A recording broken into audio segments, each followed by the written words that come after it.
course, we will keep you very much in touch with Limerick and Kilkenny in the Alliance Hurling League semi-final at Super Value Porky Queeve. Pat Fenlon, what are you expecting or hoping to see? A bit similar to what Keith said. The shape of the team looks like it's going to be that three at the back again, two wing backs, small bone maybe in beside Cullen, and it gives us then Benye, Ferguson and Smodix as maybe them in them attacking roles. So you'd like to see a bit more.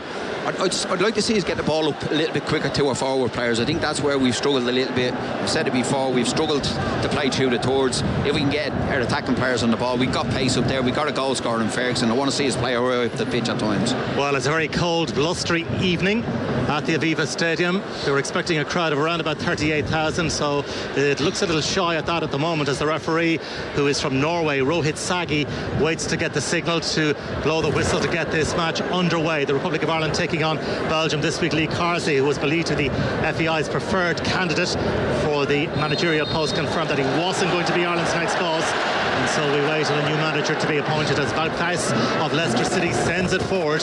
Belgium perhaps not at their strongest, with the likes of Romelu Lukaku absent this evening, although he isn't listed on the bench. Well, all the indications are that he won't play, but he may play against England in Belgium's next friendly. That's at Wembley on Tuesday night.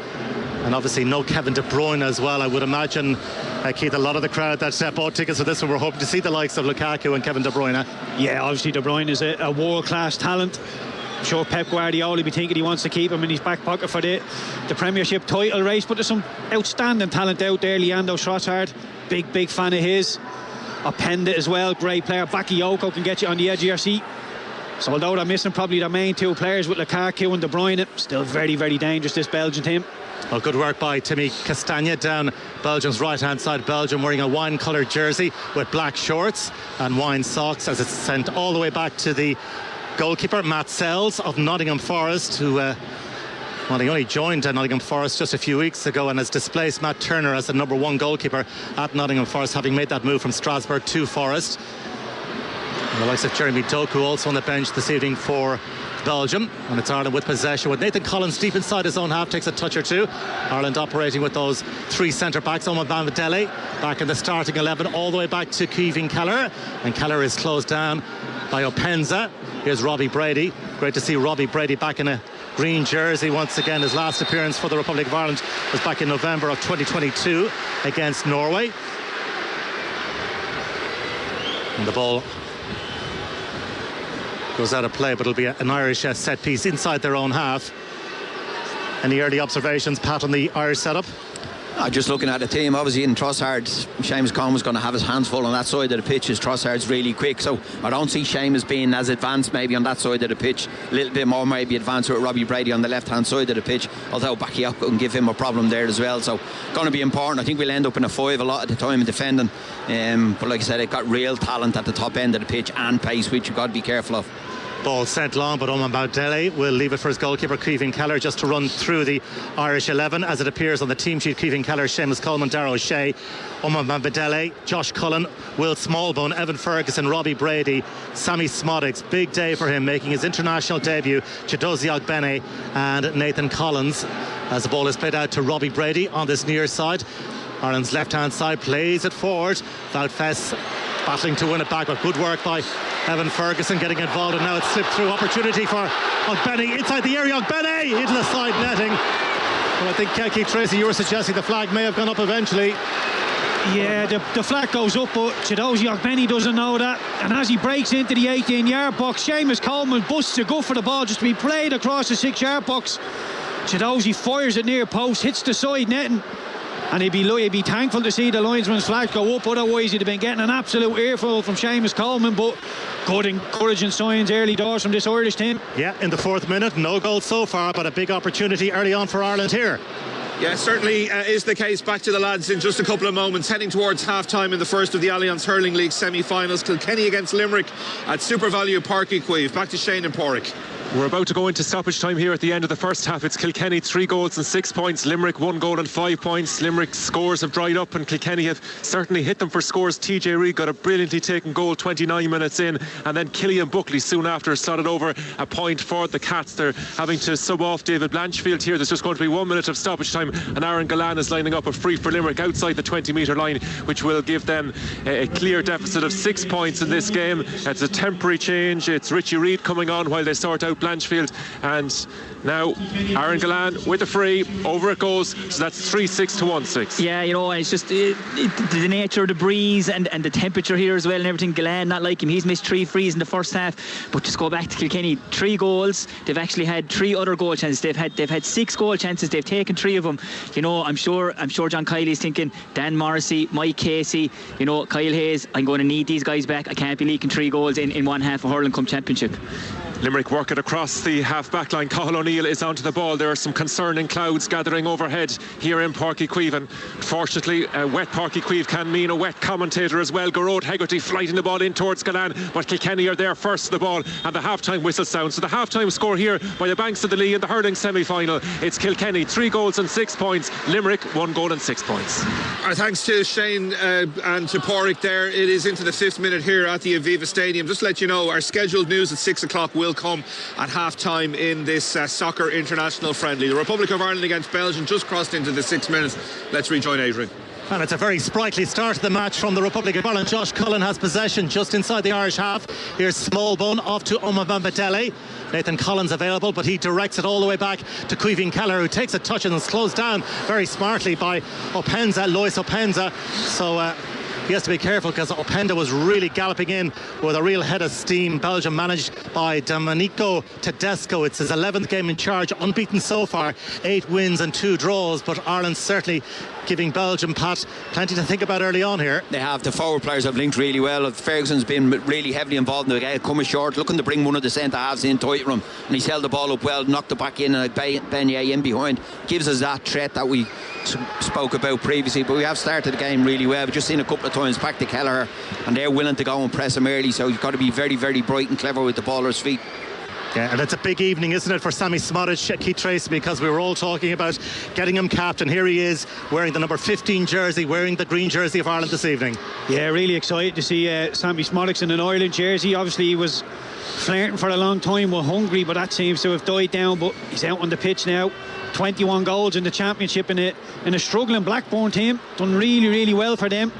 I'm sure there might be some Premier League suitors just having a look at him and seeing how he fares today. Yeah, he's been bagging in the goals, as you say, for Blackburn Rovers, on top of the 21 goals in the Championship, 6 in the FA Cup as well. Trossard has it for Belgium, but he's been fouled by Chidozie Ogbene, and he went down, and the free kick has been awarded. John O'Shea watching on, and it's a very special evening, Pat, isn't it, for John O'Shea? I know he's only in as an interim manager, but a great servant as a player for the Republic of Ireland, and a great opportunity for him taking charge of the Republic of Ireland. Absolutely. When you think his career, you know, his club career and his international career, what he did for Ireland as a player is fantastic, and for anybody to manage that country, I'm sure he's immensely proud. Big evening for him, like you say. Evan Ferguson back deep inside his own half, a willing worker to try and win the ball back for the Republic of Ireland, and he did so on that occasion, but Belgium have it back. It's their debutant Coney de Winter of Genoa off to Wout Faes as they try to build down that left-hand side, and Belgium with plenty of bodies in advanced positions now as they try to prize an opening. Castagne for Bakayoko of PSV Eindhoven, and Castagne of Fulham to Coney de Winter, playing alongside Wout Faes in the centre of the Belgium defence this evening. John O'Shea with 118 international caps for the Republic of Ireland, 3rd on the all-time list of appearances. What a super player, as Robbie Brady, what a servant he's been for the Republic down through the years, winning his 61st international cap. And one of those who perhaps thought, his better days were behind him, but here he is, back in a green jersey for the Republic of Ireland, as Belgium try to build from just inside their own half once again, with Coney de Winter to Castagne, closed down by Smodic, and they give it away, Belgium. And now it's Evan Ferguson inside the centre circle. Vermeeren trying to win it back. Smallbone lays it off now. Josh Cullen getting involved now. Smodic will spray it wide to Ireland's right hand side, and Omabambatele has possession, and Belgium just dropping off, allowing Ireland to have possession of the ball. We're in the 9th minute. Early stages of this one at the Aviva Stadium, and it's goalless between the Republic of Ireland and Belgium. Robbie Brady receives on Ireland's left-hand side and rolls it back short to Darragh O'Shea. And Darragh O'Shea of Burnley. Back to Nathan Collins, and Nathan Collins rolls it short to Oman Bambadele, and Oman Bambadele back to Nathan Collins, closed down by Openda, who's very, very pacey. And now Caoimhín Kelleher again taking a touch, and he managed to give Lois Openda the slip there, but I think I heard a big intake of breath there from Keith Treacy. Yeah, just had me heart in my mouth there for a second with Caoimhín. Does really well, but you can see that Openda is waiting for the tempo just to drop in the Irish pass, and all of a sudden he's going straight in for the press. So just need to keep an eye on him, because he's really, really quick, and he will just burst out and try and nick the ball, so have to just stay sharp. Oman Bambadele back to Caoimhín Kelleher. That was the big call, of course. Would it be Gavin Bazunu or Caoimhín Kelleher in goal for the Republic of Ireland? But he's been in terrific form, Pat, so I guess, and obviously we've got the match on Tuesday, it could be that come Switzerland time, Gavin Bazunu will get a run out, but Caoimhín Kelleher in terrific form for Liverpool following the injury to Alisson Becker. He's been fantastic, like you say, since he's come in for Becker. But even when he came in previously, he did really well in the games. This is the longest run he's had in the team, and it'll be interesting to see when he comes back. Is he straight back in? You imagine he will, but Kelleher's done really well. One thing, we're fortunate we've got good goalkeepers in the international setup at the moment. It's interesting to watch the way two teams are set up, both playing with a back three, not a lot of space in that midfield, very, very compact, a lot of players in there.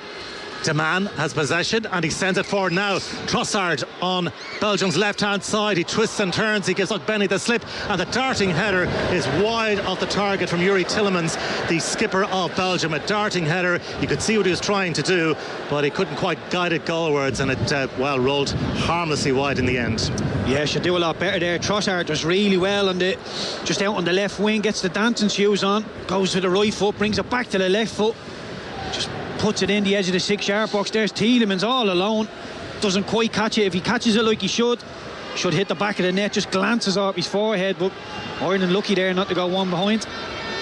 Oman Bambadele has possession inside his own penalty area, sends it forward to Ogbene, who does well to retain possession, sends it back to Oman Bambadele, and now Caoimhín Kelleher takes a touch again. He's closed down by Openda, but he executes the clearance up towards halfway, about face with the cushioned header. And now it's Varance who sprays it wide to Belgium's right-hand side to Castagna, and Varance has possession once again. It's a relatively inexperienced midfield for Belgium this evening, with Varance on 5 caps now. And Yuri Tillemans brings up the experience levels considerably, his 66th cap, but Arthur Vermeeren, just his 3rd international in the centre of midfield for Belgium this evening. Castagna has possession, Belgium's right-hand side. Here's Vermeeren on it and rolls it back to Castagna. Vermeeren, who made his debut last October against Austria, just 19 years of age.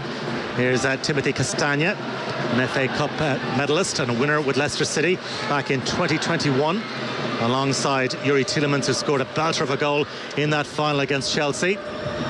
Coney de Winter plays it forward. Trossard getting involved, and now the advanced run made by Lois Openda. Openda in the wide left position, just outside the Irish penalty area, twisting and turning, faced by Oman Bambadele, who did his job well, but it will be a corner kick to Belgium, who are certainly beginning to settle here, Pat. Yeah, they're stroking the ball around well now. Openda's causing a problem because he's coming short at times. Centre-half gone in, he's spinning down the channels, and they're looking for that pass all the time, and he is rapidly quick. You just got to be careful. But we have dropped deep enough to not leave too much space in there at the moment as the games wear on. You just don't want to come out there too early because he is rapid.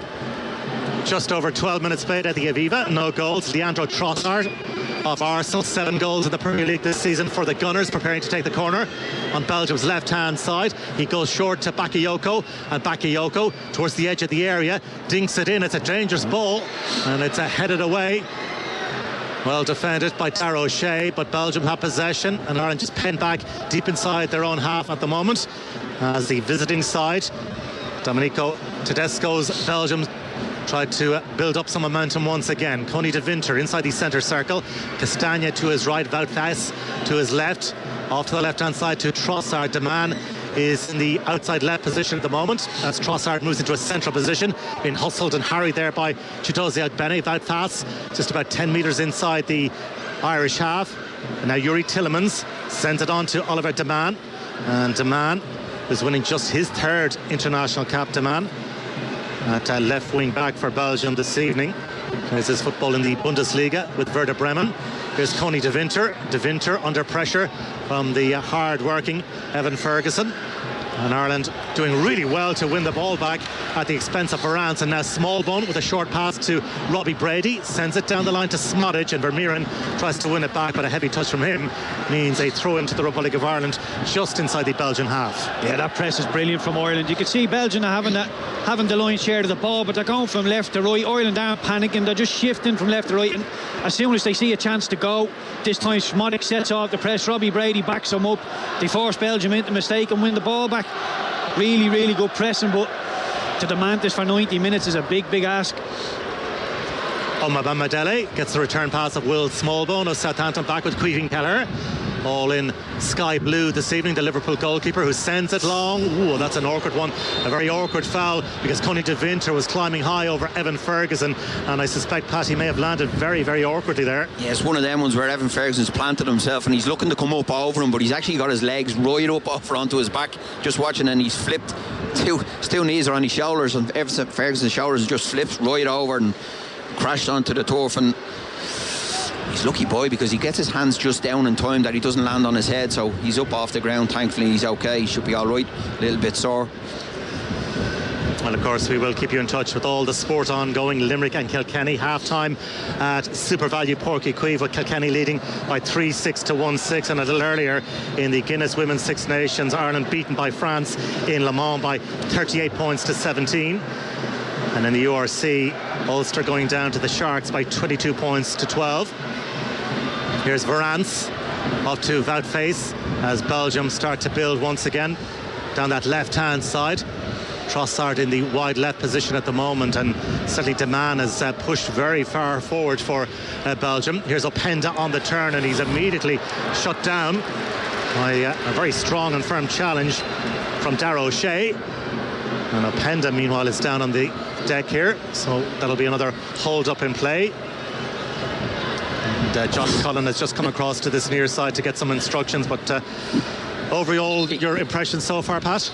Yeah, it's been good. The shape has been good. You're just looking, we've seen when Will Smallbone's been in the team previously, he's been much more advanced, maybe in that inside right position. This time he's just planted himself beside Cullen. The shape is good in there because Yuri Tielemans is the one trying to find little pockets of space in around, and we've seen that before. When Cullen gets attracted out there, the gap is too big, but Smallbone's been disciplined at the moment. He hasn't come out there too much, protecting that little area in front for three centre-halves.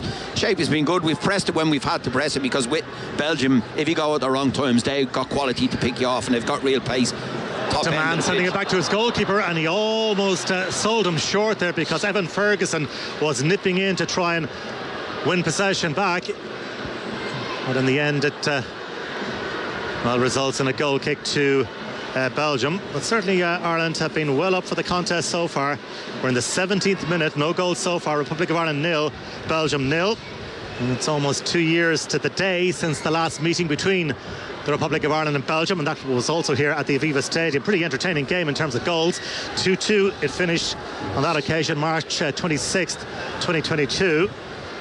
It's the Batshuayi who's on the bench gave Belgium the lead in the game. Chidozie Agbene with the equaliser for the Republic. Hans van Aken put the visiting side back in front, and Alan Brown levelled for the Republic with less than 5 minutes remaining, as Belgium sent it long.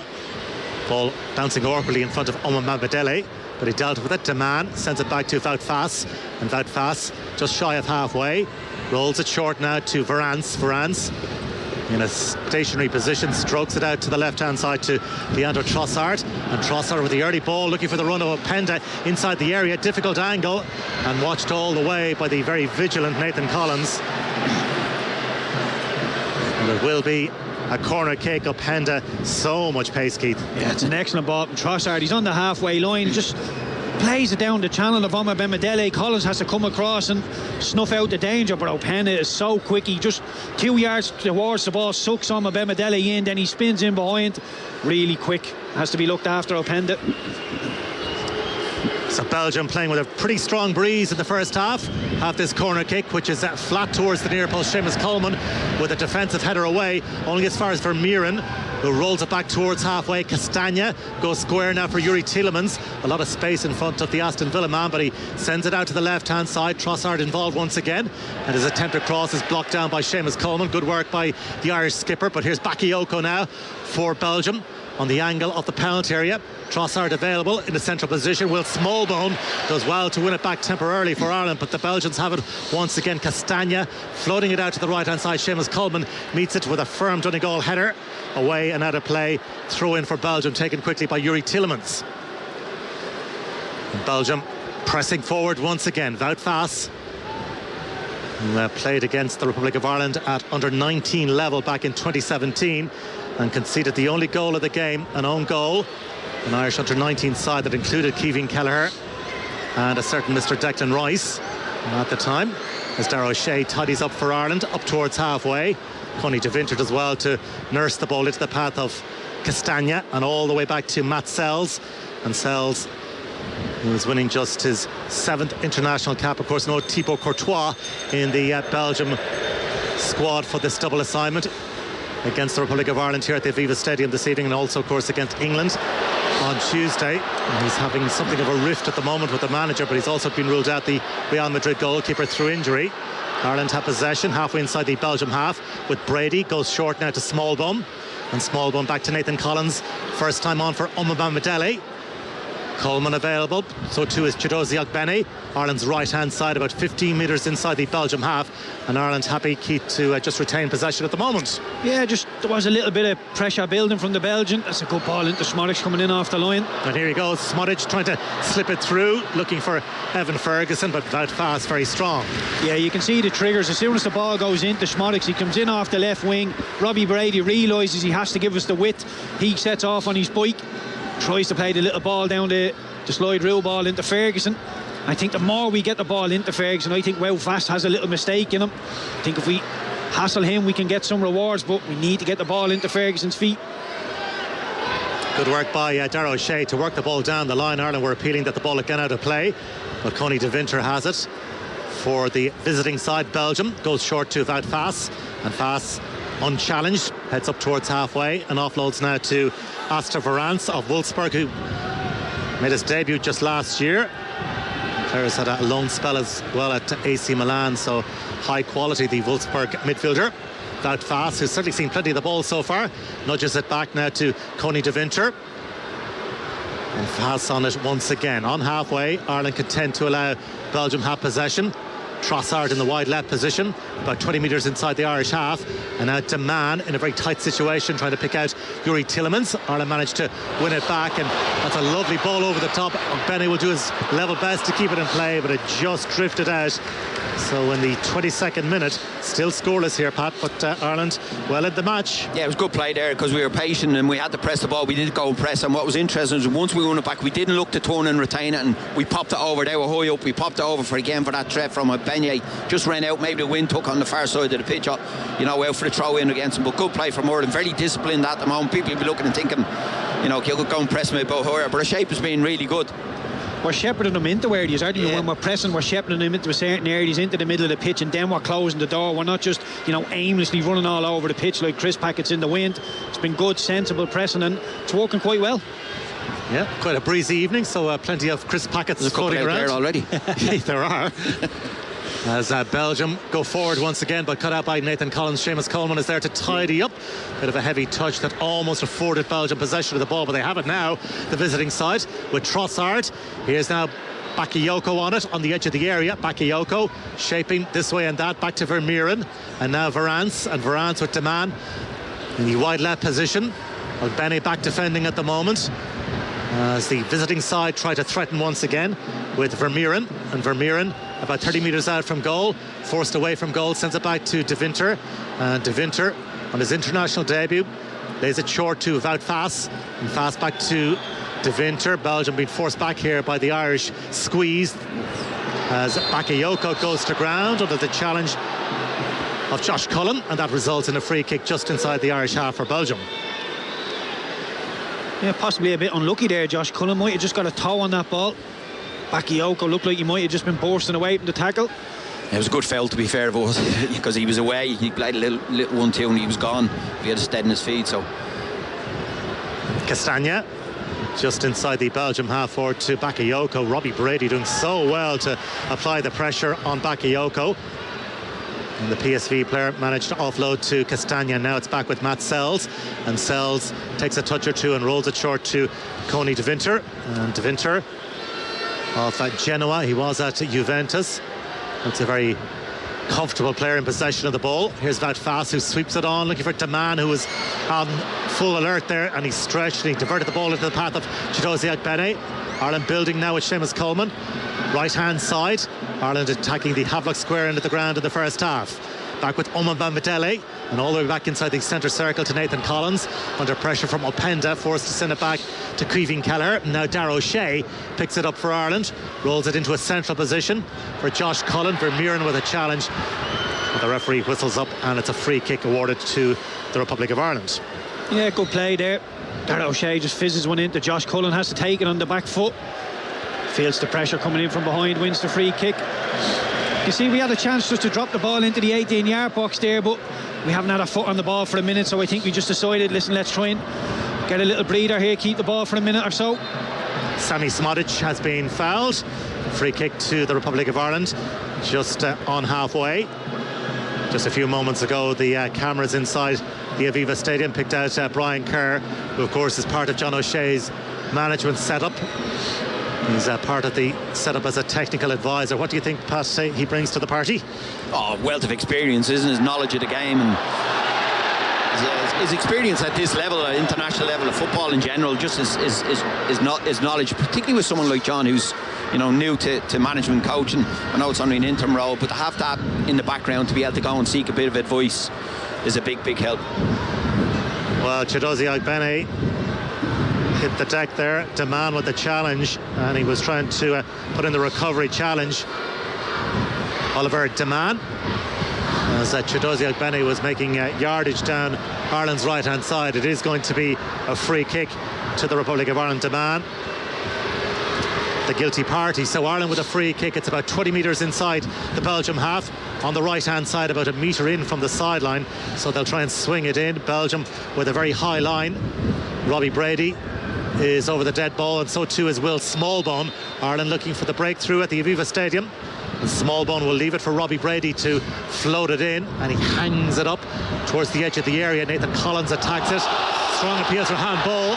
Darragh O'Shea's effort, and the referee is pointing to the spot. Well, you heard straight away what the Irish supporters inside the Aviva thought. They appealed for handball. Yuri Tielemans leading the protest to the referee, Rohit Sagi. But Darragh O'Shea's effort, well, the referee's view, it was handled. Penalty kick for Ireland. Just 26 minutes played. Yeah, it's an easy game, isn't it, football? We win a free kick basically on the halfway line. Robbie Brady just floats it in there, lingers up in the air. Nathan Collins wins the header. It's in and around the penalty spot. Darragh O'Shea just flicks it towards goal, and the Belgian hand is up. It's in an unnatural position. You can see where the penalty's been given. Yeah, hits him in the face, I think, first. It hits him in the face and comes off his van. For me, and as it just comes up, and he does have his hand up beside his face, hits him in the face, rolls onto his arm, and the referee's given a spot, and Evan Ferguson is the one stepping up. Yeah, Arthur Vermeuren deemed guilty of handball. And it will be Evan Ferguson with this opportunity to give the Republic of Ireland the lead at the Aviva Stadium. Matt Sells on his line, just shifting over and back. Evan Ferguson for the Republic of Ireland in the 28th minute. And the referee just sorting out one or two matters on the edge of the penalty area. So Evan Ferguson looking for his 4th international goal. Hands on hips at the moment. Sells bouncing along his goal line. Big moment for Evan Ferguson. He's a real picture in concentration. Runs up right-footed, saved by the goalkeeper and cleared away by Yuri Tielemans. Oh, it's a poor penalty, but the trailing leg of Sells did the business for Belgium. Darragh O'Shea sends it back in. Wout Faes heads away. Well, the most dramatic moment of the match so far, the penalty kick, but Evan Ferguson denied by Matt Sells. Yeah, it's not a great penalty. It's a really good high for the goalkeeper. But what we have to reiterate is we put the ball into the box. We put them under a a small bit of pressure, and we've got a reward of a penalty kick already. Okay, we've missed the penalty, but just keep putting the ball into good areas and we'll get some rewards. Don't have to overcomplicate this whatsoever. Well, Evan Ferguson hasn't scored for Brighton since November. He started the last three. It was a big opportunity to end that particular drought, but his penalty was disappointing, and Sells did the necessary business for Belgium, Pat. But here come Ireland once again, trying to drive into the area. Vermeeren with the back heel away. Smodic trying to tee it up. Josh Cullen will send it wide. Seamus Coleman, All Ireland at the moment, looking for the breakthrough. Had that big opportunity just a few moments ago. Coleman onto his left, and Deman heads away only as far as halfway, where it's met by Nathan Collins. And now Deman under pressure from Ogbene. The ball runs loose. Smallbone picks up, and now Ogbene right across the face of goal, but never on target, and it goes well wide in the end. Belgium players are not happy because it looked like Beignet handled the ball that time. They're complaining. Just watching again, he did handle it and bounced with Smallbone. He slipped him back in. He's got to be a little bit more composed there for me, Beignet. There's nothing in that. He hasn't picked one out. He hasn't had a shot. It's a good opportunity. Just watching Evan Ferguson's actually his standing foot just slips a little bit. I'd like to see it again. It just gives away a little bit on him, and he scuffs it more so, but it looked like a penalty of a player who's lacking a little bit of confidence at the moment. I'd like to see him getting the score sheet, but he's been decent so far, Evan Ferguson. Him and Beignet have caused him problems with the limited supply they've had.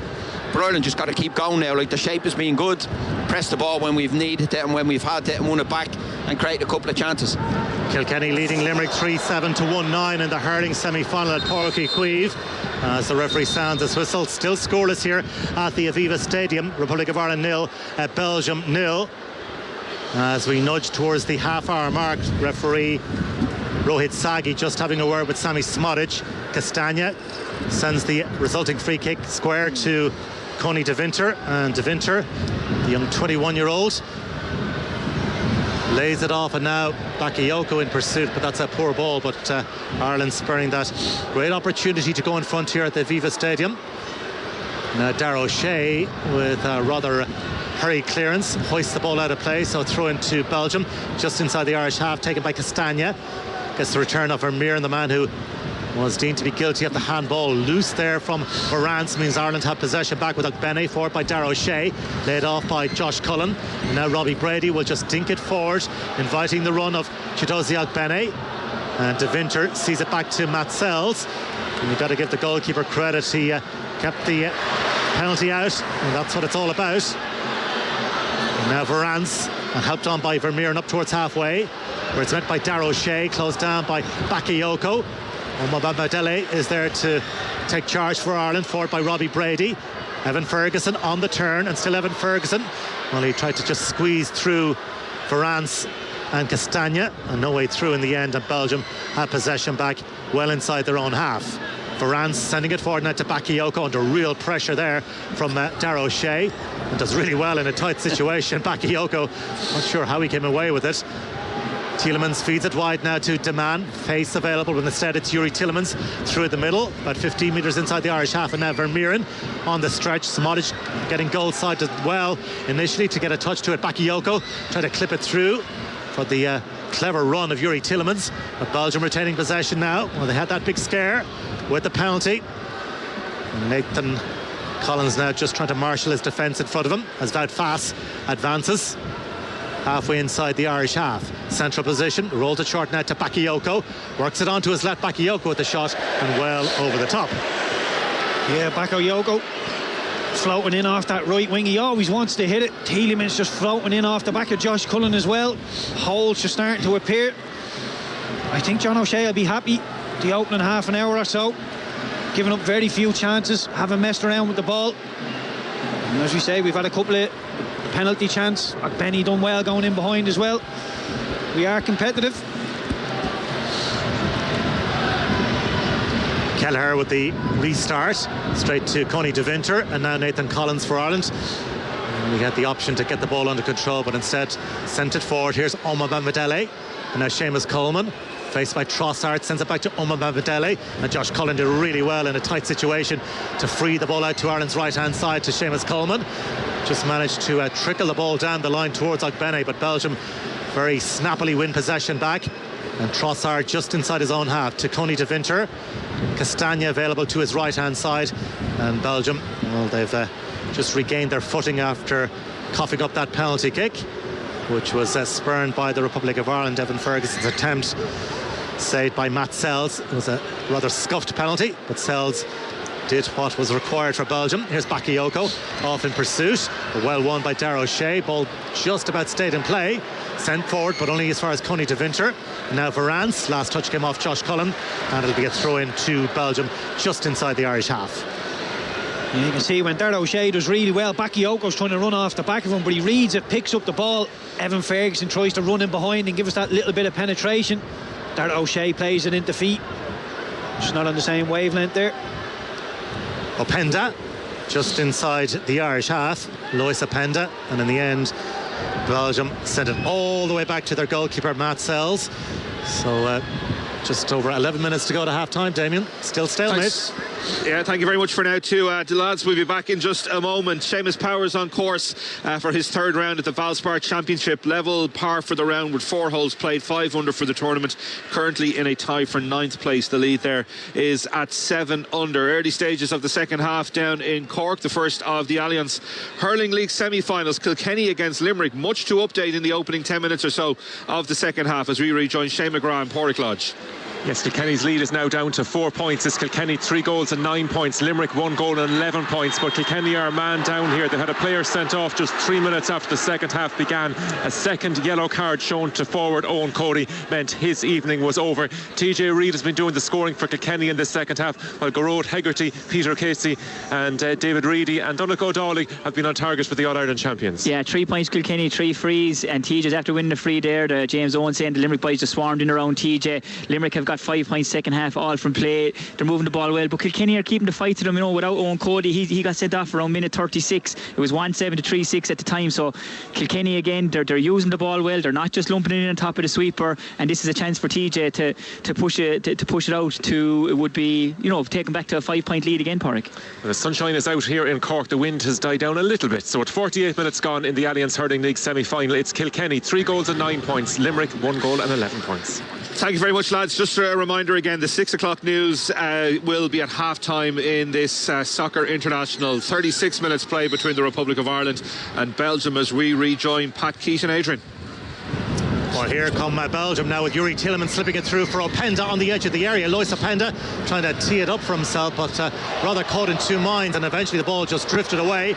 Ireland have possession now with Robbie Brady halfway inside his own half. Ireland's left hand side rolls it back now for Darragh O'Shea, who clears up towards halfway looking for Evan Ferguson, watched all the way by Connie de Winter. In the end the ball goes out of play and the last touch came off Evan Ferguson, so it will be a throw into Timothy Castagna of Fulham, right on halfway, and he goes short to Varane, under pressure now from Sami Smodic, and Castagna sends it down the line.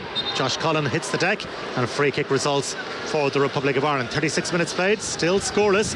Republic of Ireland 0, Belgium 0. Yeah, been impressed with both their players in midfield, Smallbone and Cullen. They've been disciplined there. It's the first time there we've just seen a little point where Cullen's got drifted out. We've seen in previous games before where he's got drifted beyond that 18-yard box as a centre midfielder, and particularly as the hold'em when he shouldn't find himself in them wider areas. First time they got split a little bit, and Tielemans is clever enough to be in behind him. His pass to Openda wasn't brilliant in the end, but they've been really disciplined in there. They've only jumped when they've been really sure about how to press the ball and when to press the ball. Yeah, we started as a 3-4-3, Pat, with Smodic and Ogbeni and Ferguson up front, but just when the Belgians start to get their foot on the ball, it's so easy to drop into a 5-4-1 because you feel like we have lots of numbers back here. We're defensively sound.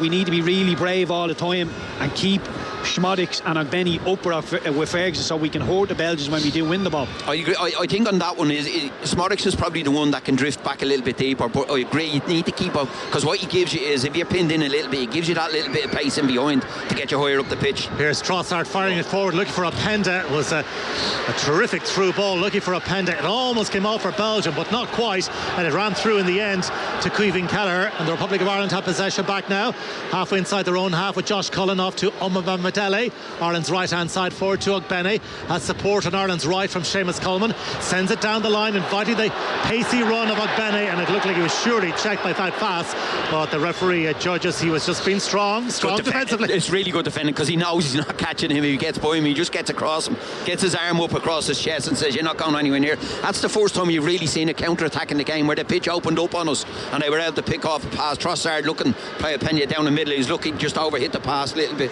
but that's the bit where we've got to be really careful. We've seen that previously, where we've been counter-attacked against us and picked off and conceded goals. So shape has been good. Game's getting a little bit stretched. We don't want the game stretched, we want it nice and tight and compact. Well, Wout Faes has become such a huge player for Belgium lately. He started the last 8.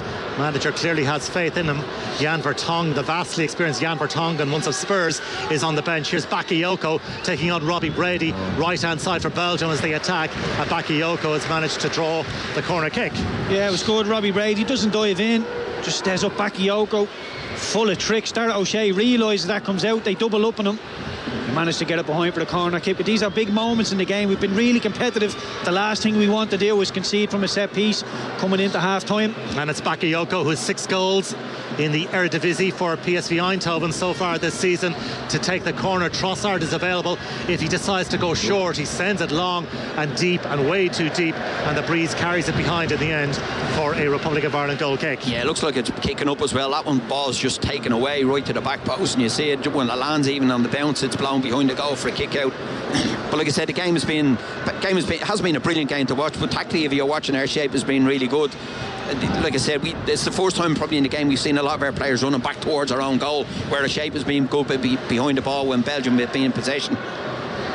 And I know, Keith, that people talk about the rankings, they often raise their eyebrows. Belgium ranked 4th in the world, we're currently 62nd, but it's when you watch this game, it's hard to see that kind of a gap between these two sides so far, at least. Yeah, look, I don't want to be disrespectful, but you could probably call this a Belgian B team, to be honest with you. They're missing probably 3 of their best players, with Courtois as well not being in the team, but we are being competitive, and the first thing we have to do, Adrian, is make the Aviva a hard place to come. And this Belgium team is packed full of talent, but it hasn't really shone just yet, and that's what we need to do. Well, Ireland have got themselves a corner kick courtesy of Coney de Winter's rather slashed attempted clearance, but the pressure was applied by Evan Ferguson, so it's an Ireland corner on the left-hand side. That means that Will Smallbone will fancy this, Ireland's left, so he'll try and bend it in. It is quite a blustery evening at the Aviva Stadium, and Smallbone runs up, and a dangerous ball in, well defended by the Belgians, who tidied up. Nobody really attacking the ball. Less than 5 minutes to go to half time, and it's still scoreless between the Republic of Ireland and Belgium. Yeah, it was a brilliant ball in from Smallbone, like I say, bent it in with the wind behind him on his right foot into that 6-yard box, but no takers for Ireland. Throw in on the far side to the Republic of Ireland, to be taken by Seamus Coleman, making his first international appearance since March of last year, when he helped to muzzle Kylian Mbappe, the flying French attacker. So March of last year, it's been quite some wait. He obviously was out for so much time through injury not long after that particular international, but great to see Seamus Coleman back. And Keith, during the week he was talking about maybe playing on further. He is getting on in years, 35 years of age, but he feels he'll keep playing as long as he can. 35, Adrian, he's only a puppy. There's years left in him, he has. I know, but when you think back about how well he played against Mbappe when the French came to town, he was really, really good. 1v1 defending is excellent that time. He can whip a decent ball into the box, and he is a leader for us, and we're not blessed with an awful lot of leaders, so Seamus is really, really valuable to this Irish team. Kilkenny still leading in the hurling, 3-12 to Limerick's 1-11 in the Allianz Hurling League semi-final. The second semi-final takes place at 4 o'clock tomorrow in Portlaoise. Clare taking on Tipperary. Live commentary on that one on Sunday Sport with Marty Morrissey and John Milan. The ball goes out of play on the far side, and it will be a throw-in to the Republic of Ireland. Deman and Seamus Coleman just exchanging handshakes. They're coming together. He's not happy, Seamus, because he did just lean in with his elbow. Nathan Collins didn't do him any favour. He played the ball about 40 yards, but younger in the air, and everybody could see the Belgian player coming. Fairness to Coleman, he kept his eye on the ball. This is a similar area where we won the penalty from. Robbie Brady will float it in again. Yep. That Belgian Belgian line is so high. We're about 20 Belgian line yards with the ball, inside the isn't it? half. It's so high, but if you're Robbie Brady, you're thinking, look at the acres of space I have to land the ball into here. Yeah, he's just a couple of metres in from the sideline, about 20 metres inside the Belgian half, Ireland's right-hand side. He floats it up towards the edge of the area. Nathan Collins is trying to attack it. Bakayoko is there to pick up the pieces for Belgium. Facing his own goal at the moment under pressure from Collins. Lucky boy. And it's Yuri Tielemans who gets the ball under control.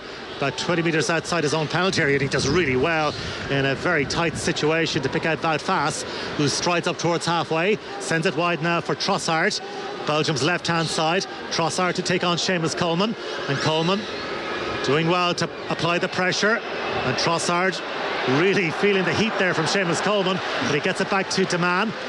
And Belgium retain possession. Faes sends it forward now to Trossard, again faced by Coleman. Ogbene getting goal side as the Belgians try to build once again with Varane. Trossard with a give and go. Deman halfway inside the Irish half, far side of the pitch, east stand side of the Aviva Stadium. Now it's Coney De Winter, and De Winter on his international debut, like Sammy Smodic for the Republic of Ireland. Now Vermeeren, and Vermeeren sends it forward looking for Openda, but instead it's met by Omamamedele. Belgium have possession back once again. The game drifting towards half-time. Just a couple of minutes to go as Faes sends it forward, cut out by Darragh O'Shea inside his own area, manages to get it away. Smallbone sends it forward, and he was caught, and that means a free kick to the Republic of Ireland. The challenge coming in from Varane. Yeah, I really like the look of the shape. You can see everybody knows where they're going, everybody knows who to be picking up. The communication looks really good. And what I like about it is, especially Smodics, when we're going and pressing, we're actually putting our foot in. So often you can just run alongside players and forget that you're actually trying to win the ball. There's real intent with the press. You see Seamus Coleman there, one-on-one with Trossard, really aggressive in his defending, forces him backwards. So a free kick to the Republic of Ireland to be taken by Caoimhín Kelleher, halfway inside his own half, central position, and he gives this one plenty of height as he hangs it up just outside the area, met by Evan Ferguson. Smodic inside the penalty area, and his attempted shot goes wide of the target in the end, but a terrific run, great work by Evan Ferguson in the build-up, and Sammy Smodic, well, he got a sighting of goal. And an opportunity comes and goes for Ireland. Smodic with the attempt. Yeah, he did really well, Evan Ferguson. He's up early, just flicks it on. Smodic just gets himself inside Castagna.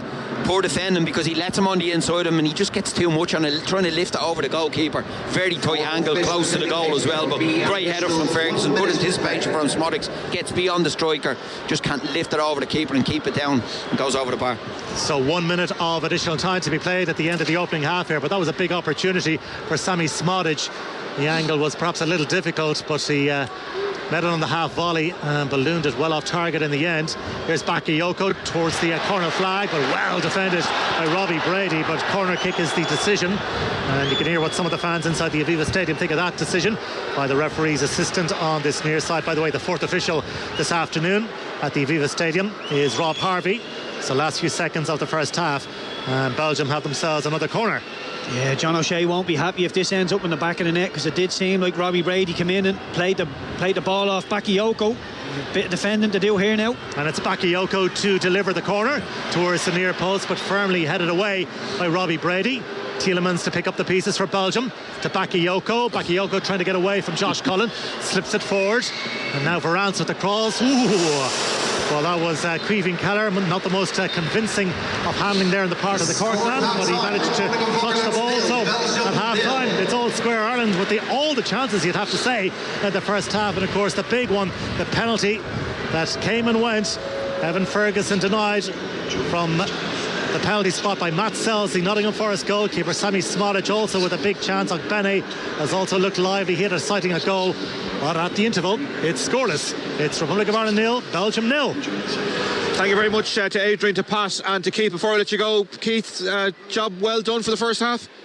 Yeah, I think so. I think we really restricted the Belgians. There's the header in the opening 10 minutes. The Yuri Tielemans header was a big chance, but I think we've kept them under wraps. We've done really well. Trossard's been quiet. Openda's looked really dangerous. He showed his pace once or twice, but you know, they're hardly banging down the door. Caoimhín Kelleher hasn't had to make too many saves.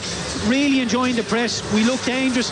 And our two biggest chance, Damien, we put the ball into the box, we win a penalty kick, we put the ball up to Everson Ferguson, he flicks it on and Schmodek hits it over the bar. Really, really simple stuff, but effective. Pat, as has been the case on many of these occasions, we're playing against a team, albeit it's not the Belgium that have cut a course through their qualification campaign, but it's a quality team. The level of concentration and commitment to this approach of play is going to get more difficult for Ireland as this game progresses. Yeah, of course it does, because you can't, like you say, having to work so hard at times. But we've been comfortable. We haven't been overworked in it. They haven't been, trying to play balls. And I think the two midfielders have been really disciplined, which is really important when you're playing that type of system. If you're going to give up a bit of possession and you're trying to condense the space early on, Penny gave us a little problem when he was running in behind. We've seen to have dealt with that a little bit a couple of times. Then Tillemans is the one looking to get in behind our two midfielders, being really disciplined the performance. We've also caused them a few problems going the other way with Smodics and Beignet playing off Ferguson. So I think John O'Shea will be very happy. Okay, more from the lads to come in the second half. They're into the 61st minute at Páirc Uí Chaoimh. It's currently Kilkenny 3-13, Limerick 1-12 in that hurling semi-final. Peter Casey sent off for Limerick just a couple of moments ago, joining Owen Cody of Kilkenny, who was sent off earlier in the game. You're listening to an extended Saturday Sport here on Radio 1. We're with you until 7:30 this evening. It's 10-6. Second half coverage of the soccer. More of the concluding stages of the hurling to come. But before we do that, let's go to the newsroom. RT News read for us now. Good evening to Sharon Gagan. Good evening. A senior Ukrainian army official has said Kyiv had nothing to do with yesterday's gun attack on a concert hall near the Russian capital Moscow, in which more than 130 people have reportedly died. The Islamic State militant group has claimed responsibility for the attack and said that 4 militants were involved. Russian investigators said some people died from gunshot wounds, while others lost their lives following a fire that broke out in the complex. The Russian President Vladimir Putin has described the attack as a barbaric terrorist act, and he declared tomorrow a day of national mourning. He said 11 people were detained, including 4 suspected of carrying out the attack. Andrei Yusov, a spokesperson with Ukraine's military intelligence agency, said allegations of his country's involvement were absurd.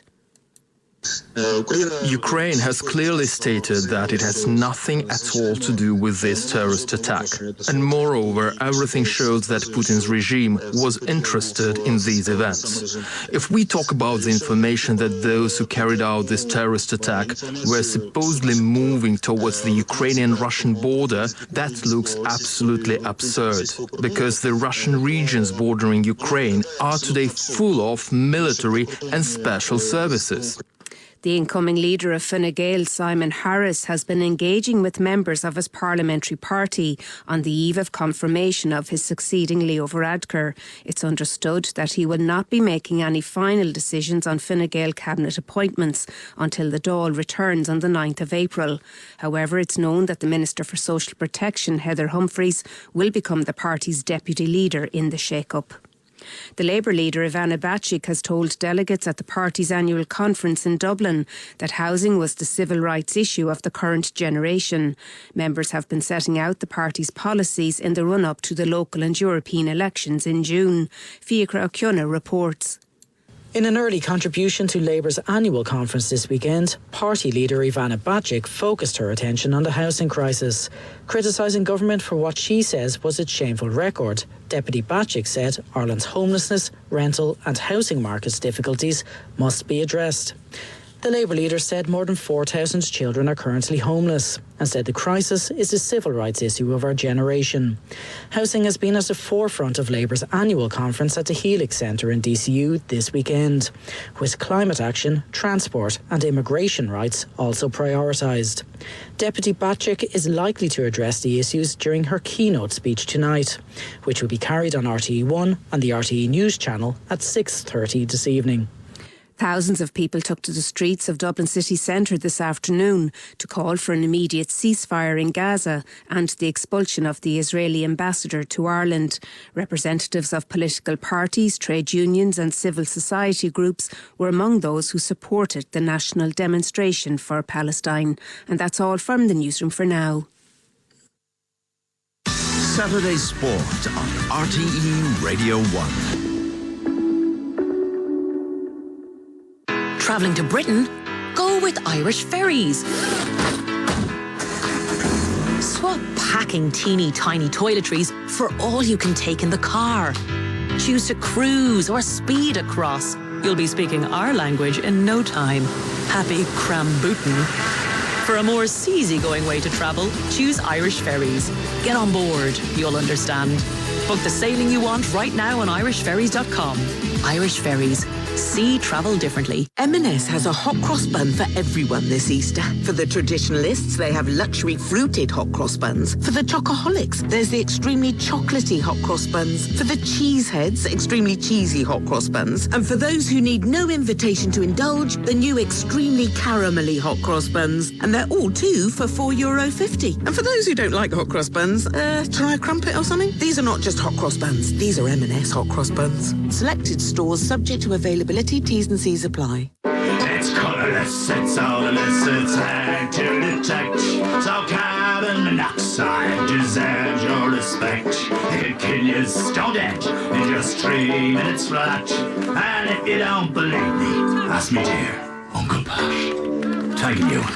Coal, turf, oil, gas, even wood, any fuel can harm. So get yourself a carbon monoxide alarm, or you might just wake up dead.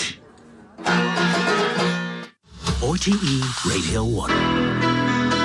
Journey Freedom Tour 2024. Live at 3 Arena November 5th.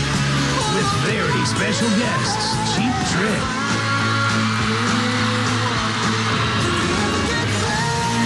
Tickets available now. Presented by Aiken Promotion. Music updates on RTE Radio 1. Tweet at SatSport RTE. Saturday Sport on RTE Radio 1. And you're very welcome back to the programme. Scoreless at half-time between the Republic of Ireland and Belgium at the Aviva Stadium. Kilkenny cruising into the Allianz Hurling League final. We'll be back to Páirc Uí Chaoimh in just a moment. Seamus Power level par for 4 holes of his third round at the Valspar Championship. 5 under for the tournament. 2 shots off the lead in play there. Action well underway in Galway. Connacht in action against the Lions. It's the Lions leading 12 points to 7 in the 32nd minute of that game. In the women's Guinness Six Nations defeat for Ireland earlier. We brought you commentary of that game from France. Ireland beaten 38-17 against a very highly rated French team, as is always the case. Scotland leading Wales by 15 points to 6. That's the latest score as we have it. Let's check in once again the concluding stages of the first of the Allianz Hurling League semi-finals. Kilkenny in action against Limerick, and I can say with some level of certainty, I think Kilkenny on their way to a final. Let's go back to Shane McGrath and Páirc Lodge.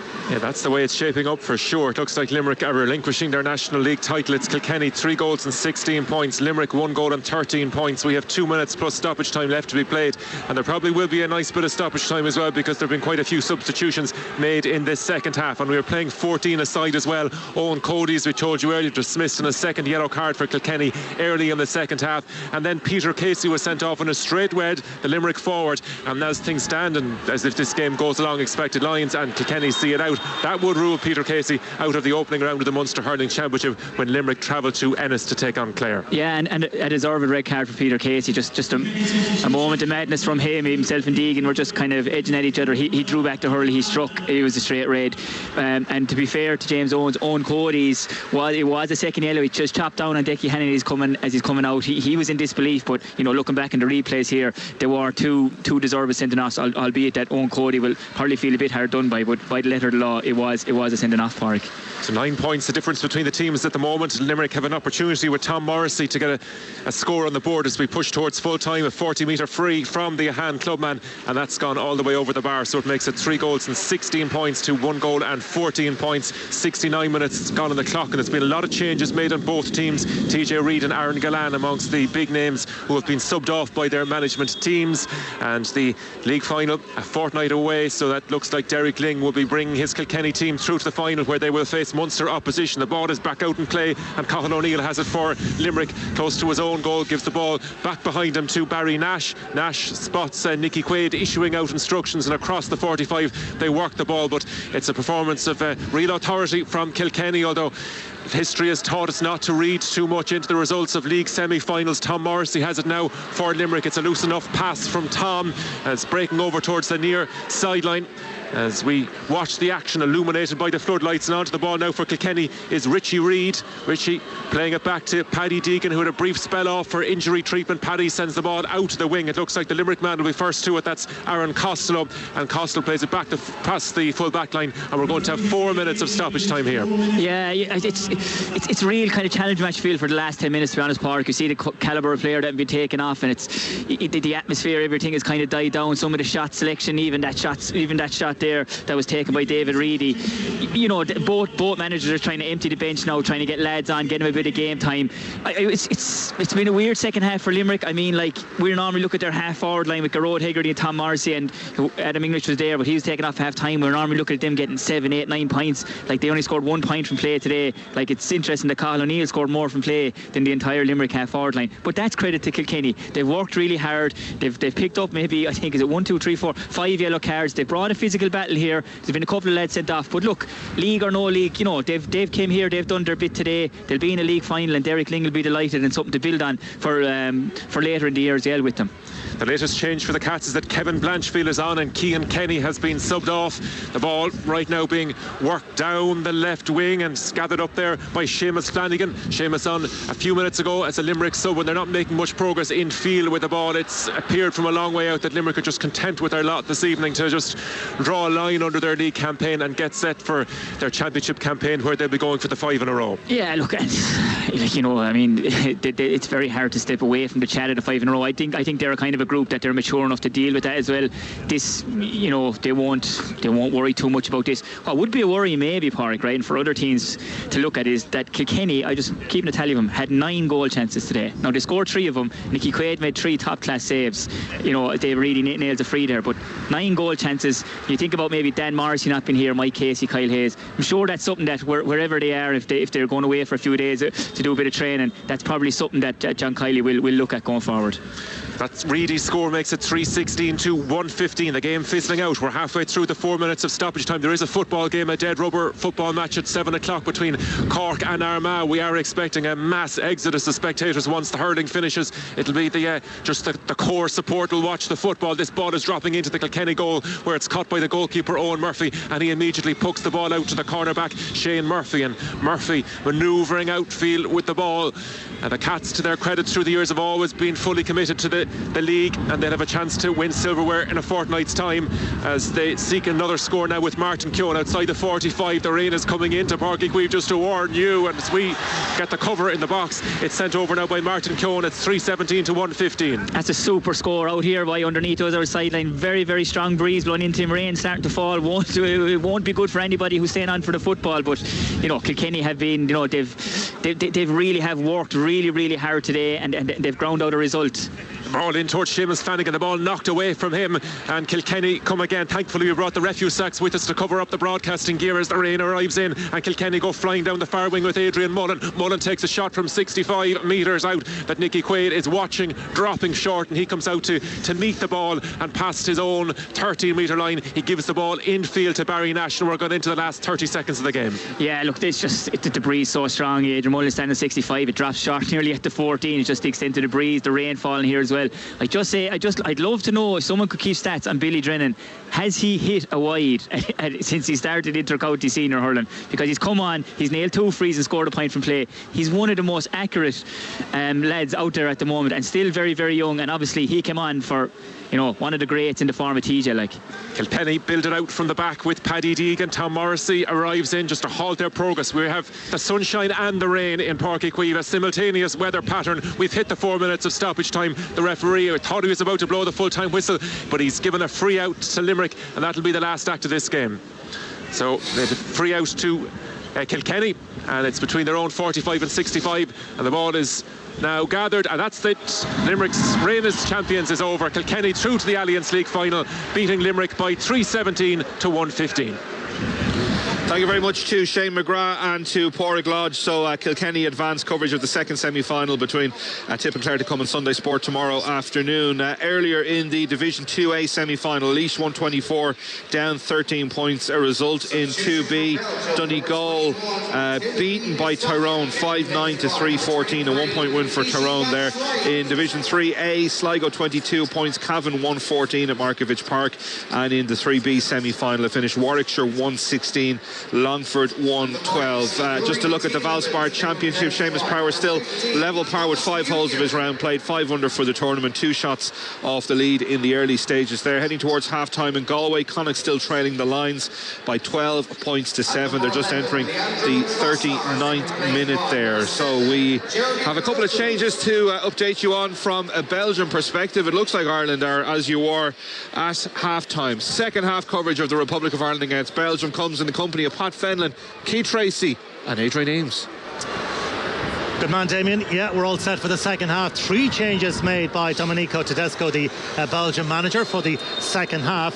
And in come Thomas Meunier, Jeremy Doku of Manchester City, and Michy Batshuayi, Timothy Castagne, Yuri Tillemans and Leandro Trossard are the 3 who've made way. Evan Ferguson with the header right from the restart. Ireland working it out to the left-hand side from about 6 metres out.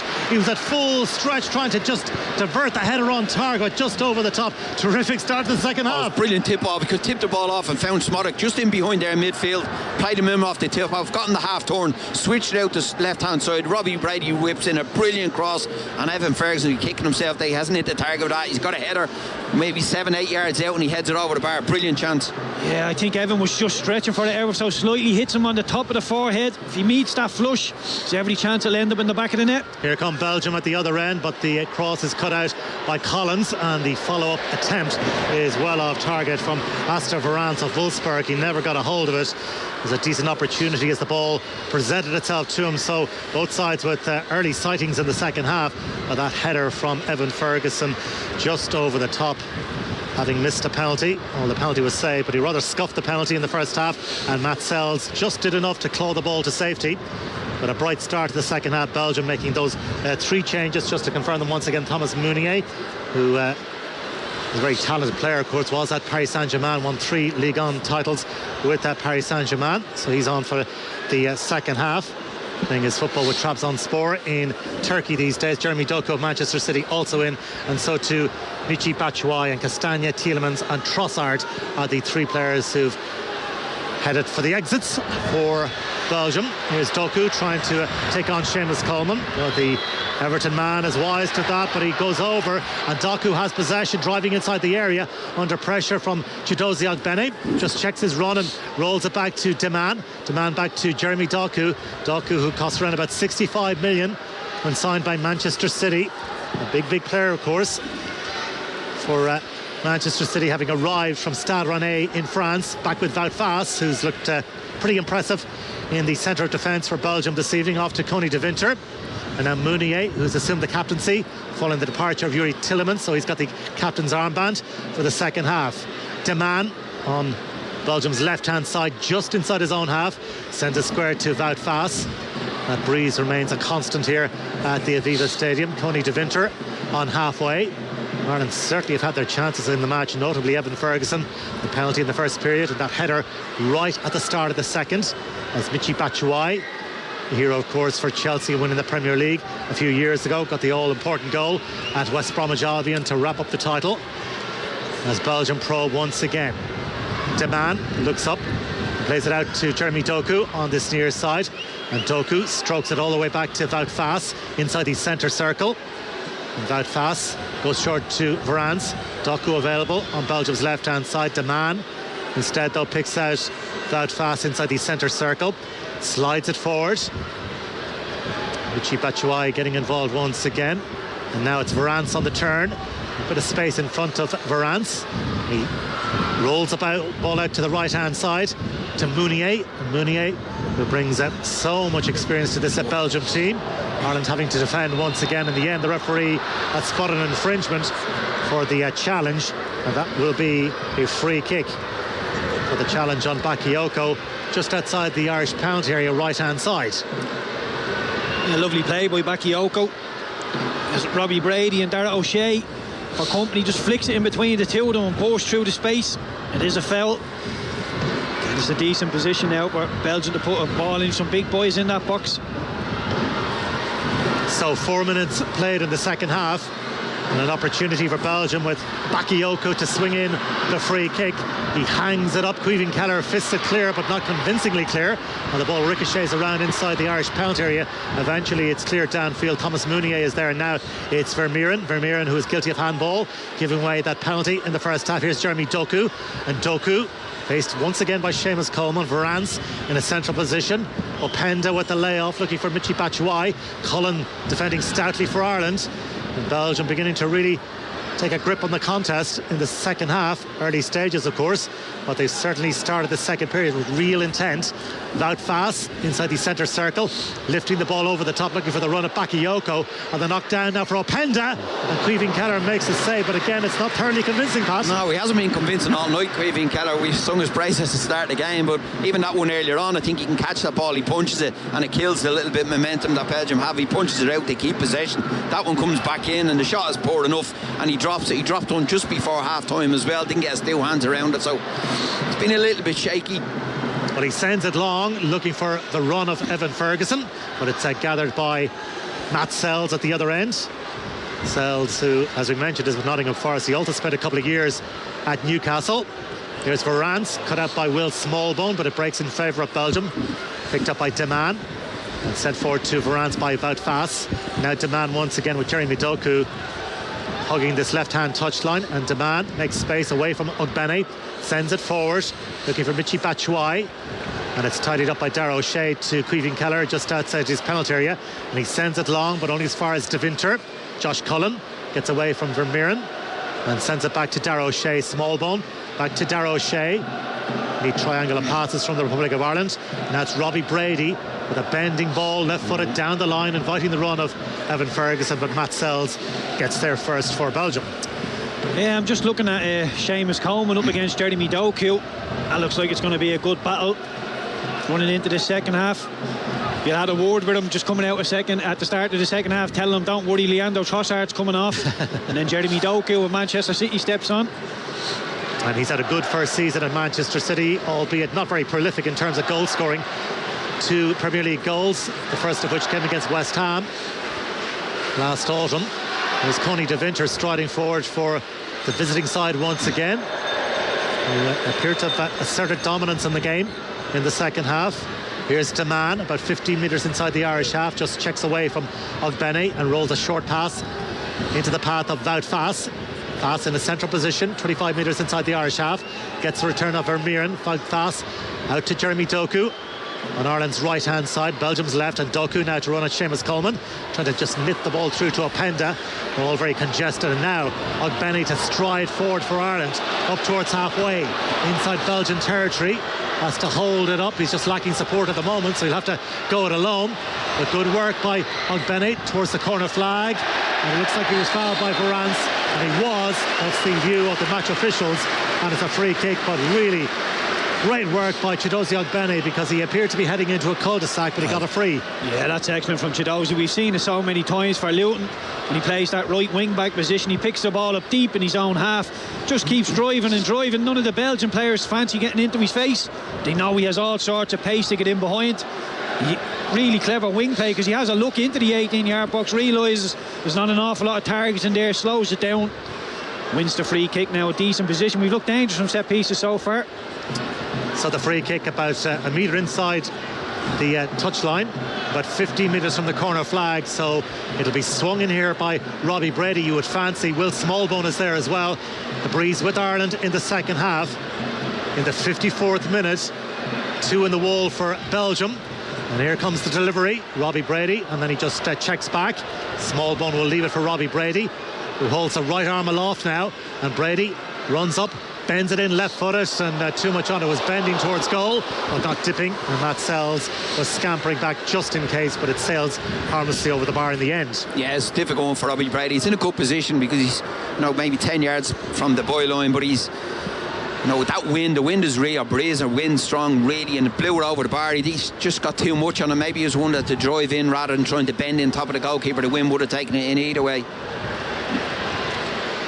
Well, from the restart, Chidozie Ogbene battling to try and win it back for Ireland. It goes out of play, and it will be a throw in for Seamus Coleman to take in the 54th minute. Coleman just looking for options.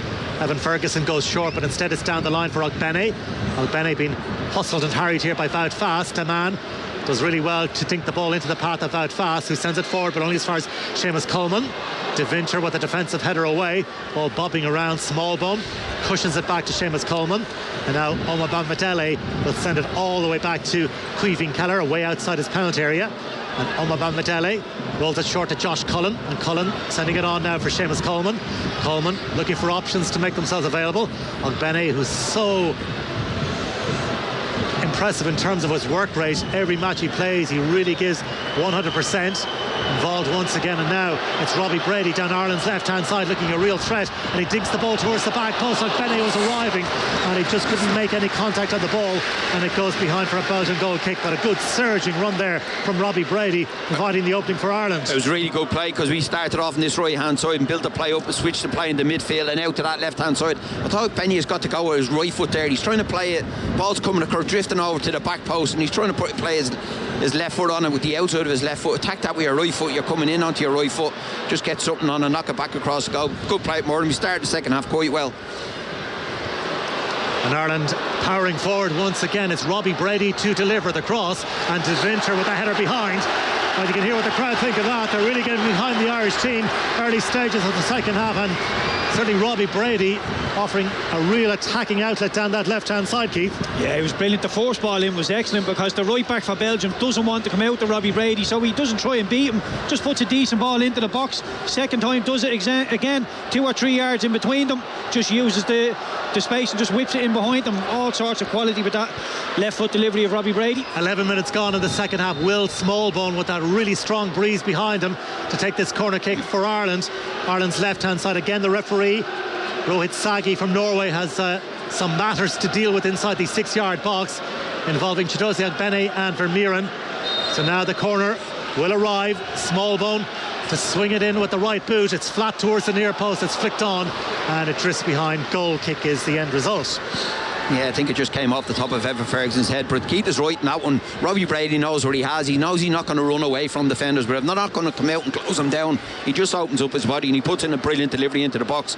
And we've got, like I say, you got Ferguson in there. That's what he wants. He wants balls pummeled into that box to go and attack them. In the second half, we've started really, really positive, being good on the ball. Defensive shape is being good again. It's Jeremy Doku away from Smallbone, but not away from Seamus Coleman. You don't get away that easy from the Donegal man. And Coleman showing a great appetite for the battle. Jeremy Doku will certainly get nothing cheap out of Seamus Coleman this evening. But the ball goes out of play in the end, and it will be a throw-in for Seamus Coleman to take. To Evan Ferguson. Wout Fast snapping at his heels. The referee sounds his whistle, and Wout Fast has coughed up the free kick. A number of the Irish substitutes up warming up at the moment. So will we see changes? We generally do around about the hour mark. We're just a couple of minutes shy at the hour mark. We'll get the thoughts of Pat and Keith on potential changes. Although John O'Shea must be very happy, Pat, with the way it's gone so far. Well, reasonably happy. I'd say be delighted the way it's gone. Like I said, the shape of the team, the way they've set up is been good. The press, when we've had the press, where they've been in a shape, the press, we've caused a few problems as well. We probably created the best chances of the game so far. They'd be disappointed that we didn't take that penalty kick. So it's a free kick for the Republic of Ireland, about 5 metres in from the sideline, and it's Robbie Brady who'll leave it for Smallbone to deliver. A curling effort. Keeper thought about coming, nobody attacking it for Ireland. It breaks on the edge of the area, and the stab shot from Smodic goalwards is blocked away. Well, there was a terrific ball in from an Irish perspective as Ireland come once again, and the cross is easily cut out by Varane, who manages to clear, and now Smallbone picks up the pieces. Well, certainly Belgium were the dominant side in the early exchanges in the second half. In the last few minutes, the Republic of Ireland have really picked it up as the ball goes behind, and it'll be a goal kick to Matt Sells and Belgium. 13.5 minutes played of the second half, and it's still scoreless. Republic of Ireland 0, Belgium 0. Yeah, we're getting a lot of encouragement, putting some decent balls into the box, and the Belgian defenders, they look less than convincing when the ball is in and around their 18-yard box. They're not dominant. We're picking up the second balls as well. For me, it's not been bad. We just need to keep getting the ball out to the wings, putting decent balls in. Ferguson, Schmodix is putting in a really good shift.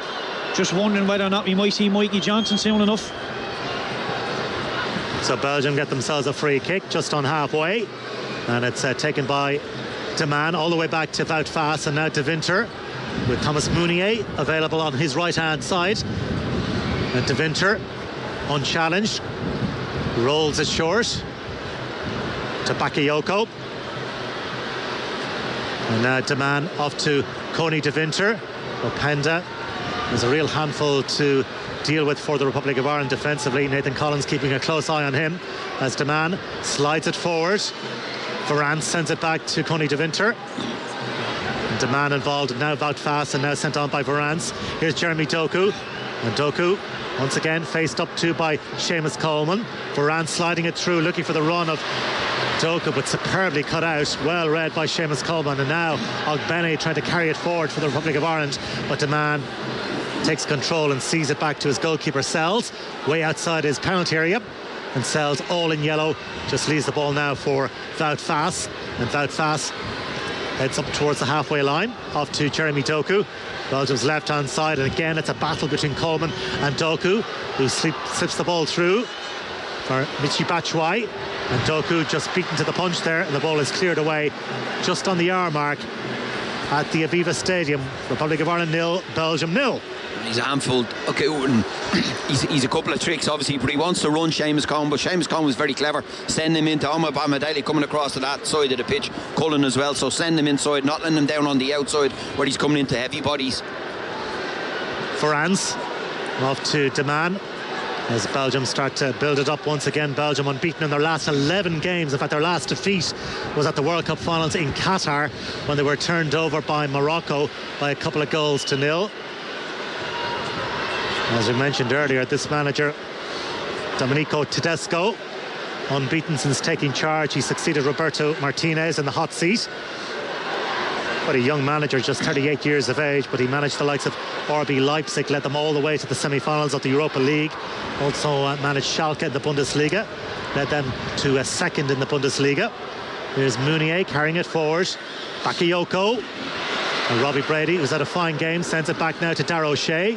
And O'Shea off to Smodic on the far side near the corner flag, and Ireland clear their lines up towards Evan Ferguson, who's had a very frustrating afternoon, you'd have to say, with that penalty miss and the header early in the second half. Out fast to Vermeuren, 40 metres out from goal, slips it out to the right hand side. It's a good ball looking for Meunier, and Meunier delivers the cross looking for Batshuayi, cleared away, only as far as Varane. And now De Man will have a crack at goal, and superbly blocked by Josh Cullen. It's a painful one for Josh Cullen. Now Doku with Ogbene now defending. Ogbene doing really well to fend off Jeremy Doku of Manchester City. De Man now from the wide left position, swings in the cross. Robbie Brady again with a good defensive header away. Ireland just batting down the hatches at the moment, and Coney De Winter will feed it wide for Thomas Meunier, and Meunier on halfway looks up and checks inside, moves into a central position. And the backheel attempt from Openda initially didn't come off, but it might work out for Belgium here.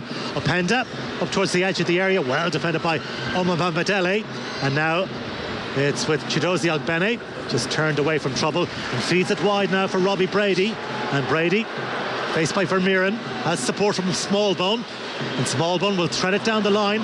Ireland threatening now at Smodic, wide left position. Smodic will take on Coney De Winter. Meunier gets back goal side, good ball out to this right hand side to pick out Seamus Coleman. Omar Bamadeli halfway inside the Belgian half, and Josh Cullen gets on it for the Republic of Ireland. The team in green now try to probe and fashion an opening here at the Aviva Stadium. Bit of a heavy ball from Chidozie Ogbene, and it drifts out of play, and John O'Shea tries to encourage his team. So a double change. So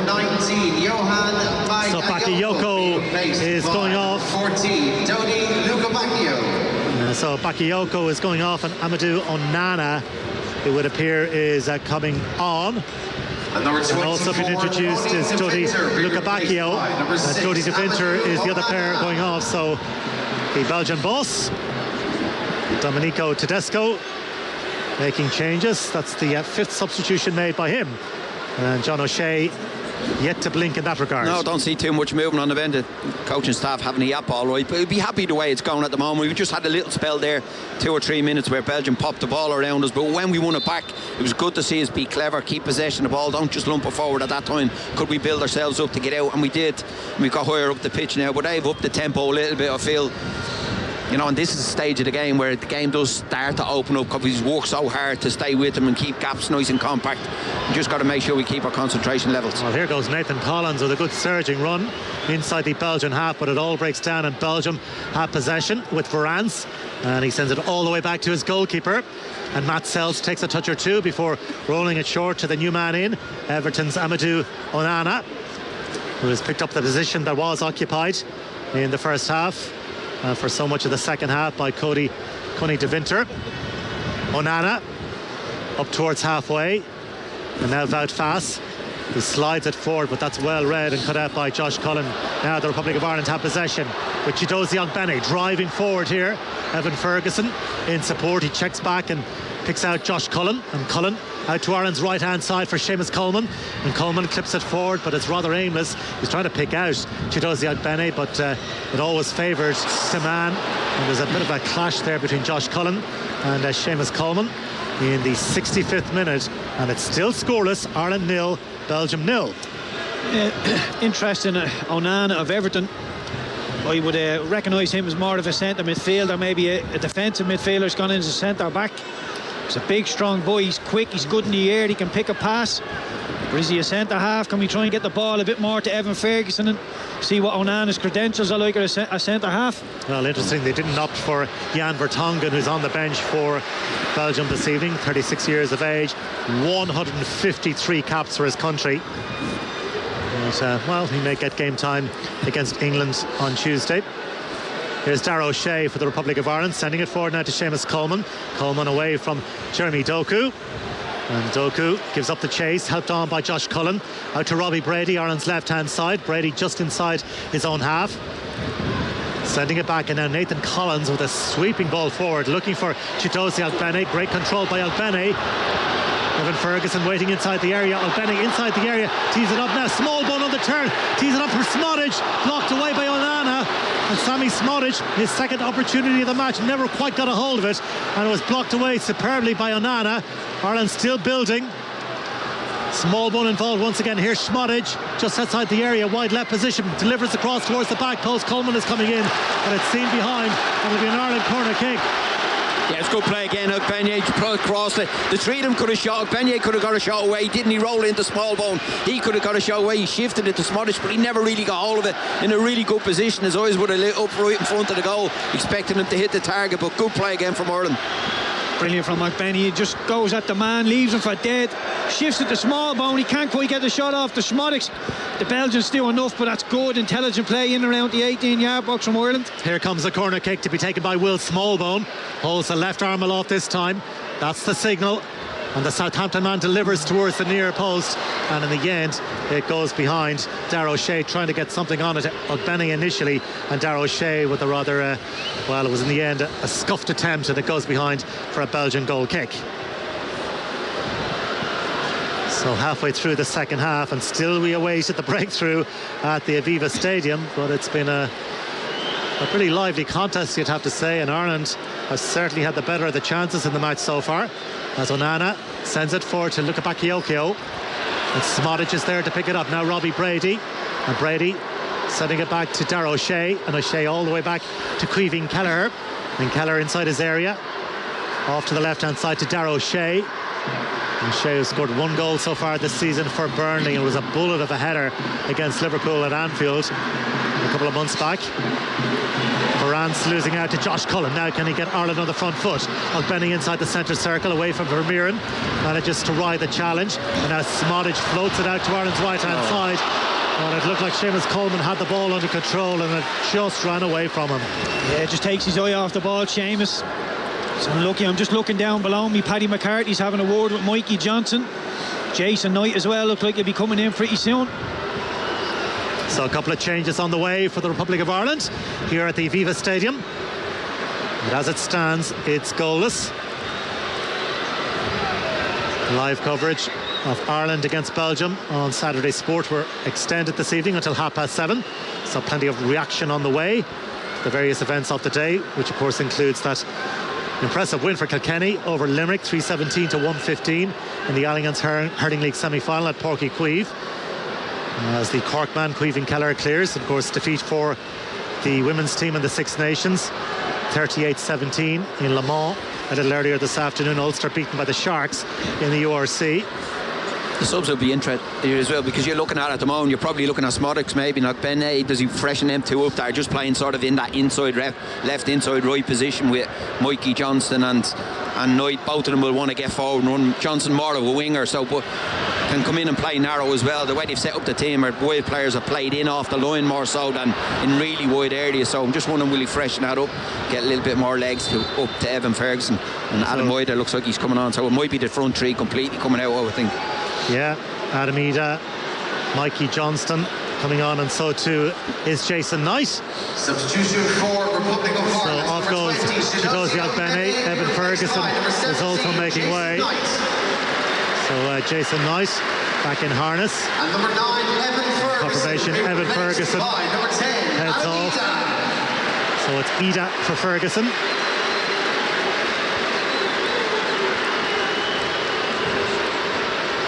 What a frustrating day, Keith, for Evan Ferguson. As confirmation of the other change, Mikey Johnson coming on, and Sonny Smodic. What did you make of his debut? I think he's been really good. Defensively, he gave us everything he could. Closed down really well, put his foot in once or twice. A couple of decent switches of the play, had one or two chances. Yeah, looks really, really good player. I think there's a lot more to come from Sonny Smodic, and you can see why a lot of the Irish fans, a lot of the Blackburn fans wanted him into this Irish team, because we've been calling out for a wide left player, inside wide left centre midfielder that has a goal scoring ability. Sammy Smodic definitely fits the bill. And Pat, just a word on Evan Ferguson. Is confidence perhaps an issue for him?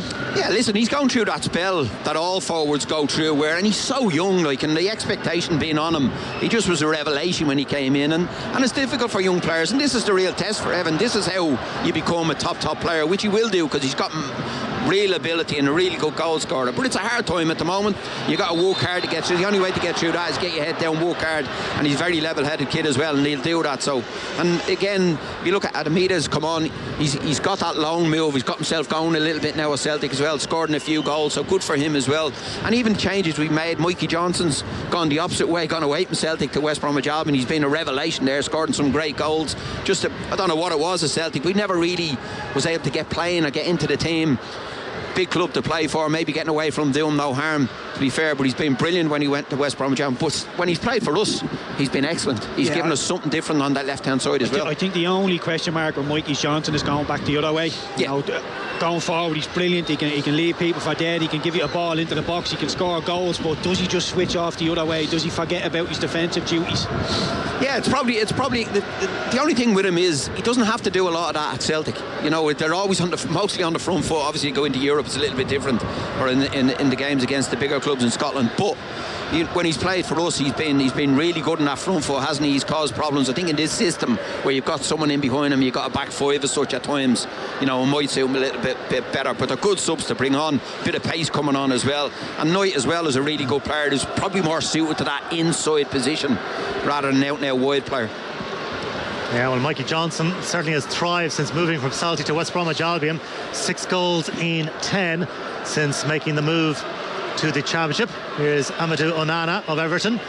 Inside his own half, has Vautfas available, square, but instead floats it out to this near side. Floats the ball straight out of play, asking way too much of Oliver Deman, and the ball drifts out of play. Irish throw-in to be taken by Seamus Coleman, who's been told by the referee to go back as he tried to steal a few yards.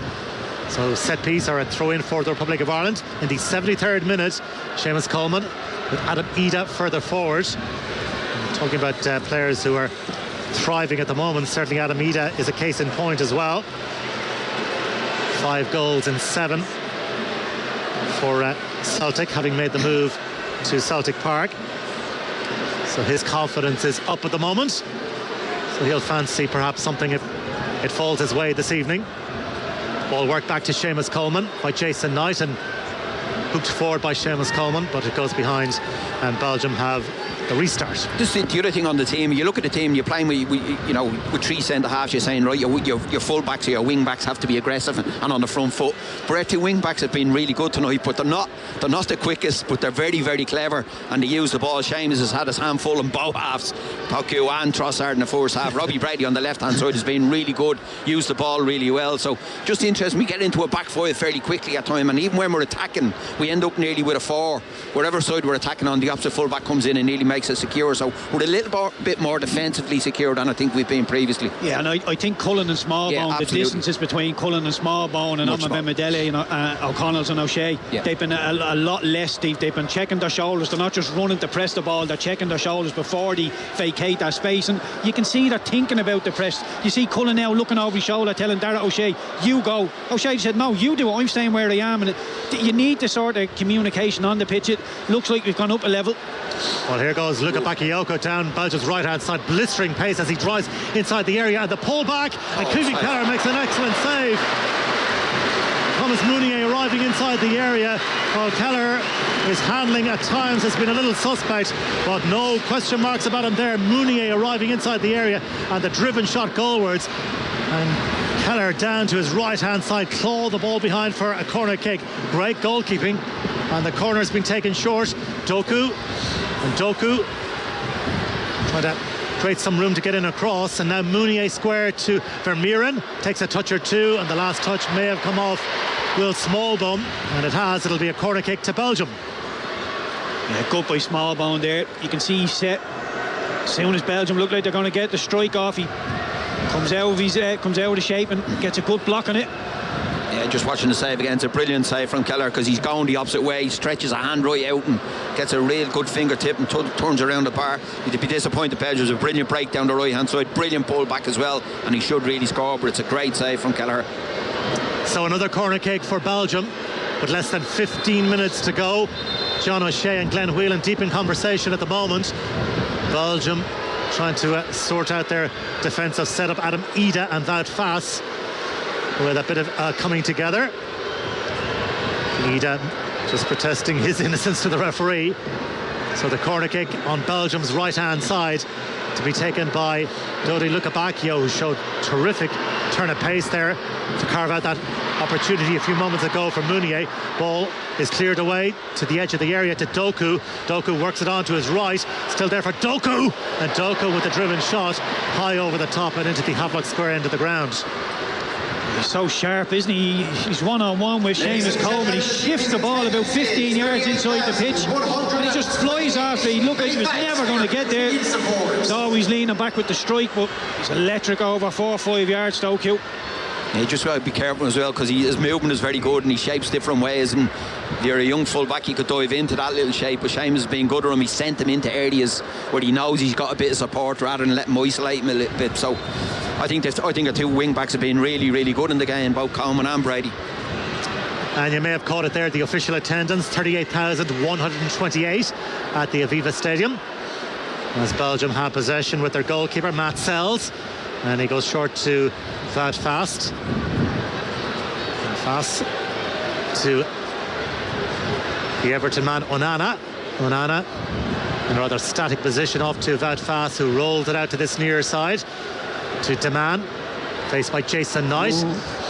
Faes back to his goalkeeper Adam Ida, chasing down the goalkeeper, who had to make a rather hurried clearance out to the right hand side to Thomas Mounier, who had that big chance just a few moments ago for Belgium. Faes once again inside his penalty area, slides the ball forward now to Deman, off to Jeremy Doku, and the City winger in a central position inside the centre circle now, strokes it out to Belgium's right hand side for Mounier. Luka Bakayoko available, and the very tall, imposing winger strides forward, taking on Robbie Brady away from Johnston. Still Luka Bakayoko forced to go back, and he's been caught late, and that will be a free kick. Robbie Brady, well, a picture of innocence. There will be a free kick to Belgium about 35 metres out from goal in a wide right position. Yeah, it's a silly foul, but I love the intensity from Robbie Brady. As Bakayoko comes in on that left foot, he looks like he might just tease one into the box. Robbie Brady realises that, closes the distance really well, then just dangles a lazy leg out and gives away a silly free kick. So Luca Bakayoko takes it quickly, a clever ball. And Openda goes down inside the area. The referee had a call to make. He's been surrounded by several of the Belgian players, but he's adamant it's a goal kick. And meanwhile, the manager of Belgium, Domenico Tedesco, having a word with the fourth official, who is Rob Harvey. And Caoimhín Kelleher was committed. And Openda went down. It wasn't Kelleher. Kelleher does well because he puts the brake on, but Aisanoy has a hand on his back and he just gave him a little nudge. I'm not sure it's enough for a penalty kick, but Kelleher does well because he does put the brakes on, but it's a little hand on the back from Jason Knight and he got away with it. Yeah, Openda's just turned and asked the referee, and the referee's just wagging the finger saying no chance. There was a little bit of a push in the back from Knight, but had that been given, I'd imagine John O'Shea be livid. Now there's a problem here because one of the Belgian players is down. Meanwhile, Matt Doherty is getting ready to come on, and you'd imagine that'll be a like-for-like exchange with Seamus Coleman heading off. Players coming across to this near side to get fluids on board. So Doherty getting final words of encouragement from Paddy McCarthy. Yeah, I think it's Robbie Brady might be coming out.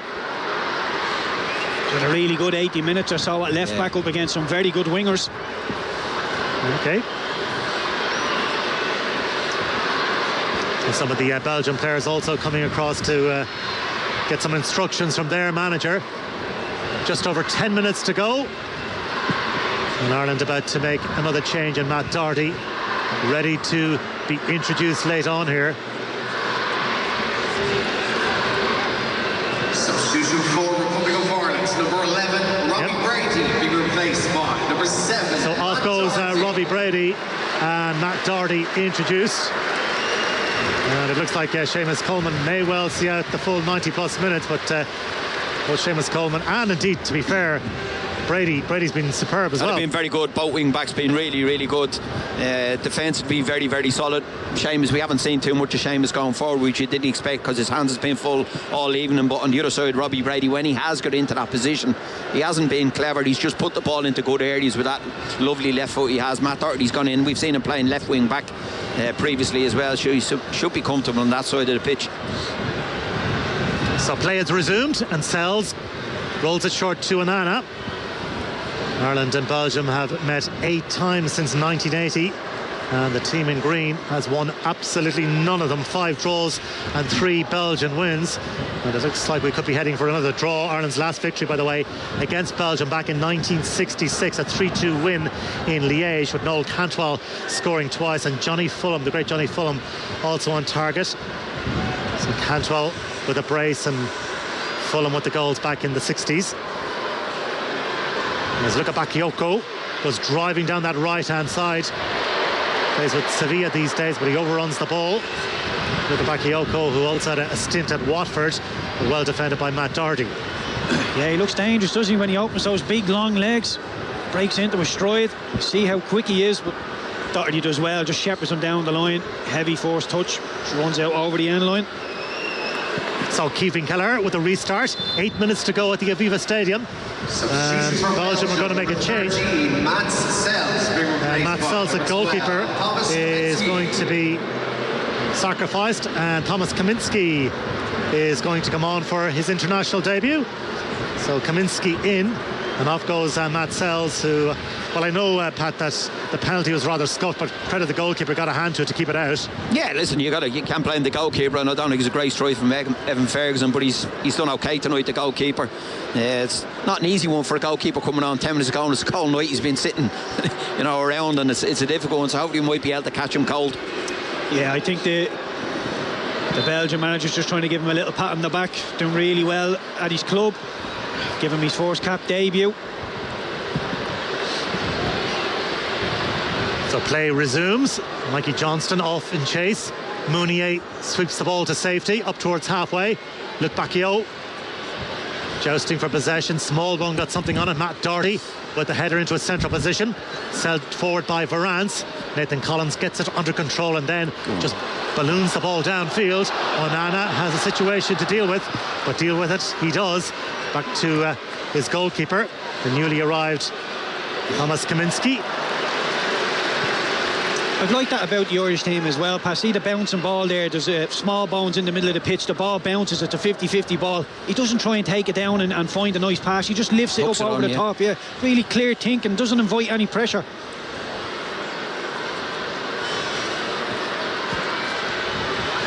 Ball into the area and cleared away. Belgium trying to probe once again. Plenty of bodies in advanced positions here. Jeremy Doku, 35 metres out from goal, strokes it out to the right hand side to Luc Bacchio. Doku on it once again.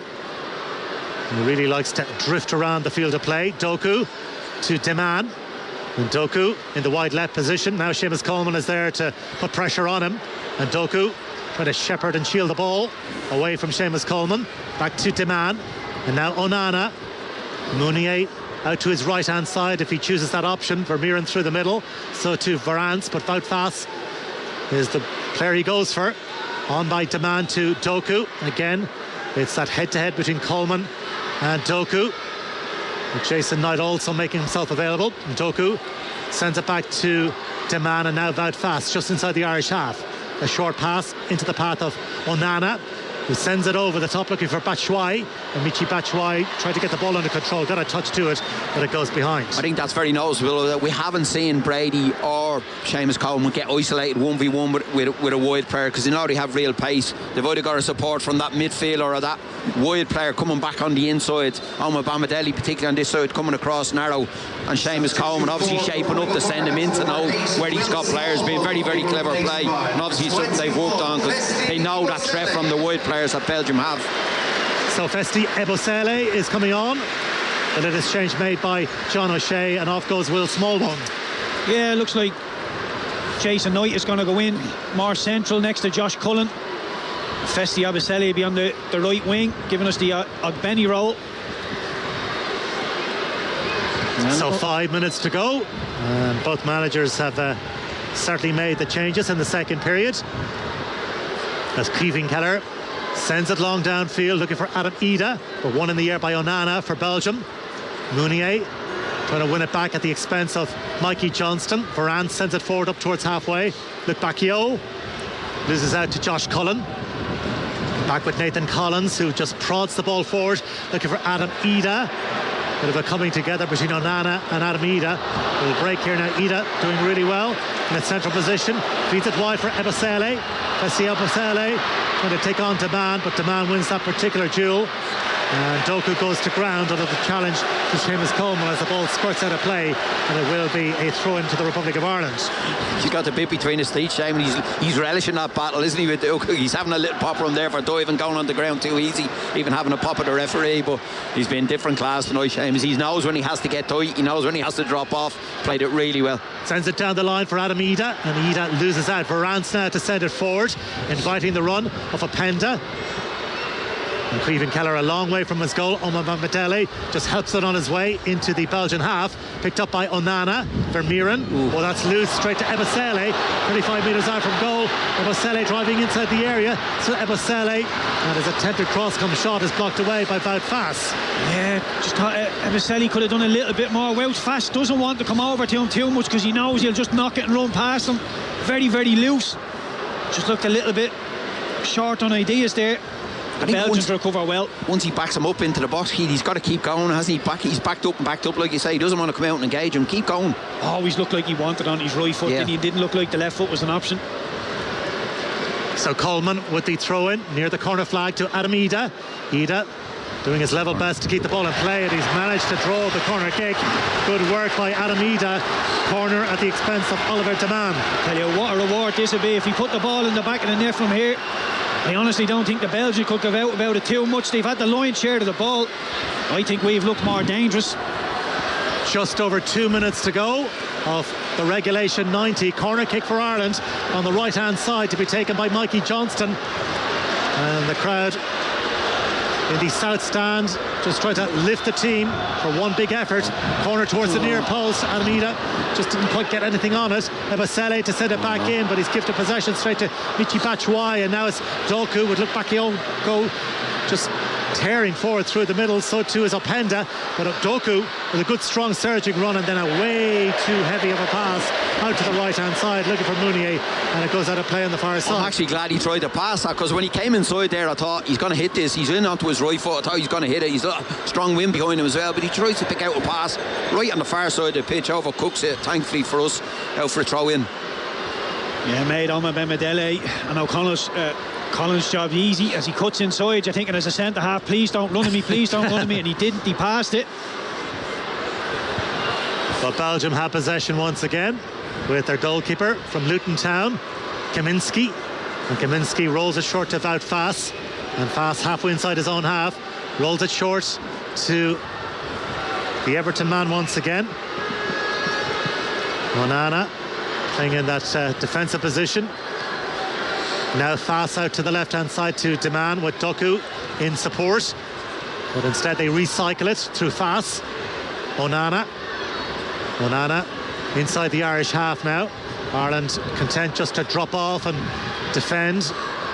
Wout Faes inside the centre circle, sends it out to the right hand side with Bakayoko, with Mounier in support, Vermeeren through the middle. The ball is fizzed across to this near side looking for Doku, but well read by Seamus Coleman, who's been really on his game tonight. And he converts the ball out for play.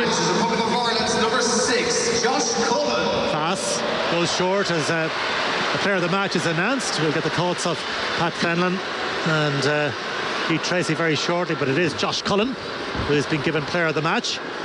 Here's Varane for Belgium as they seek a late winner at the Aviva Stadium. That would be so harsh on Ireland. 3 additional minutes to be played. At the end of the 90 minutes, Jeremy Doku has possession away from Ebosele, and still, but Ebosele sticking to his task. A little tug of the jersey. Ball worked out to Mounier, Belgium's right hand side. Vermeeren sends it back to Onana. Slides it forward. Varane's with the layoff to Vermeeren.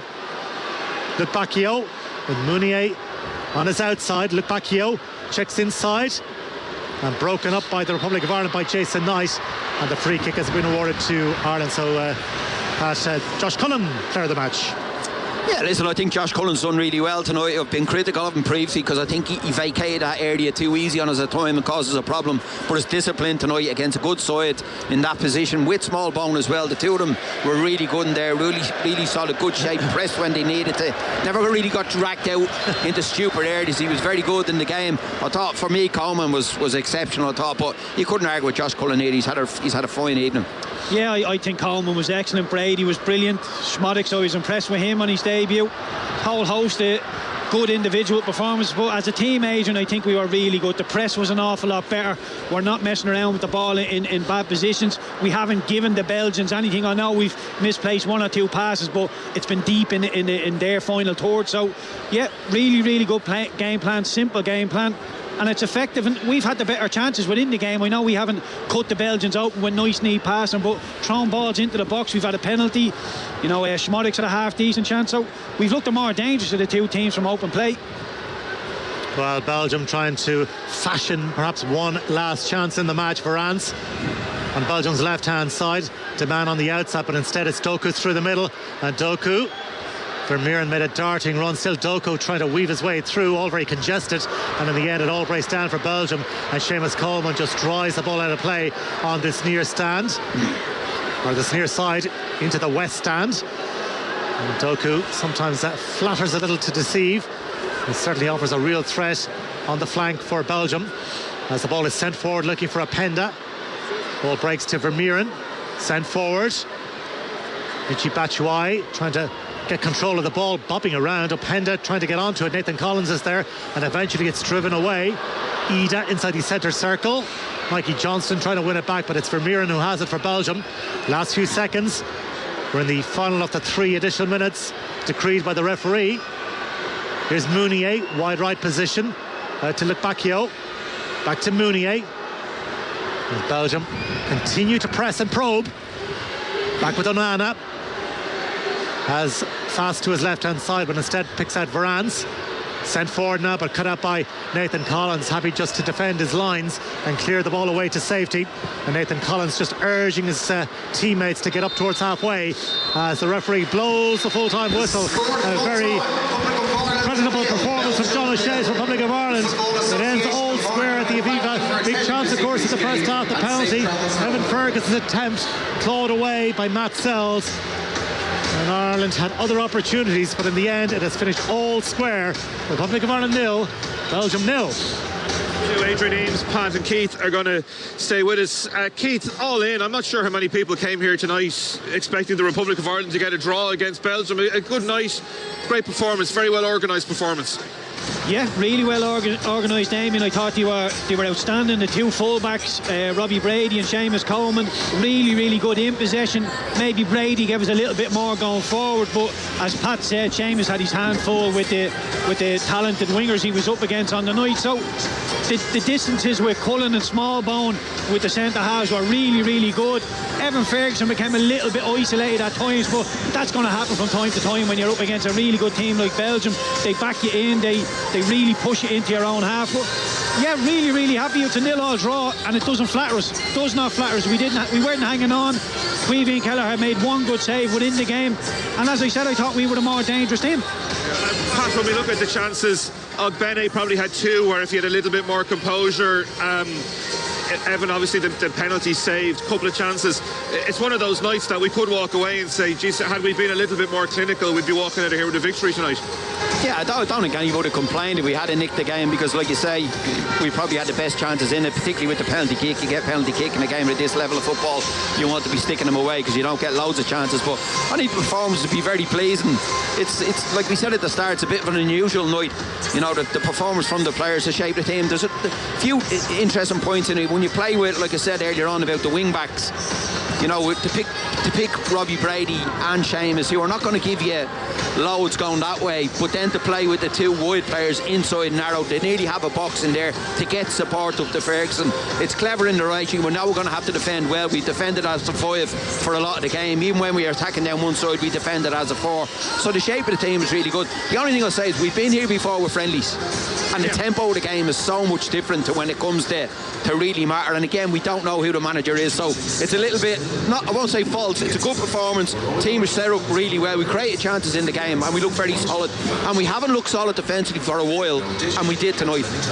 Does that come down to the continuity that exists between the fact that, you know, John was obviously part of Stephen's backroom team, Stephen Rice, who is now up here with doing analysis stuff, was a very big part of the warm-up before the game, that they seem to have done so much structural work in a very short period of time?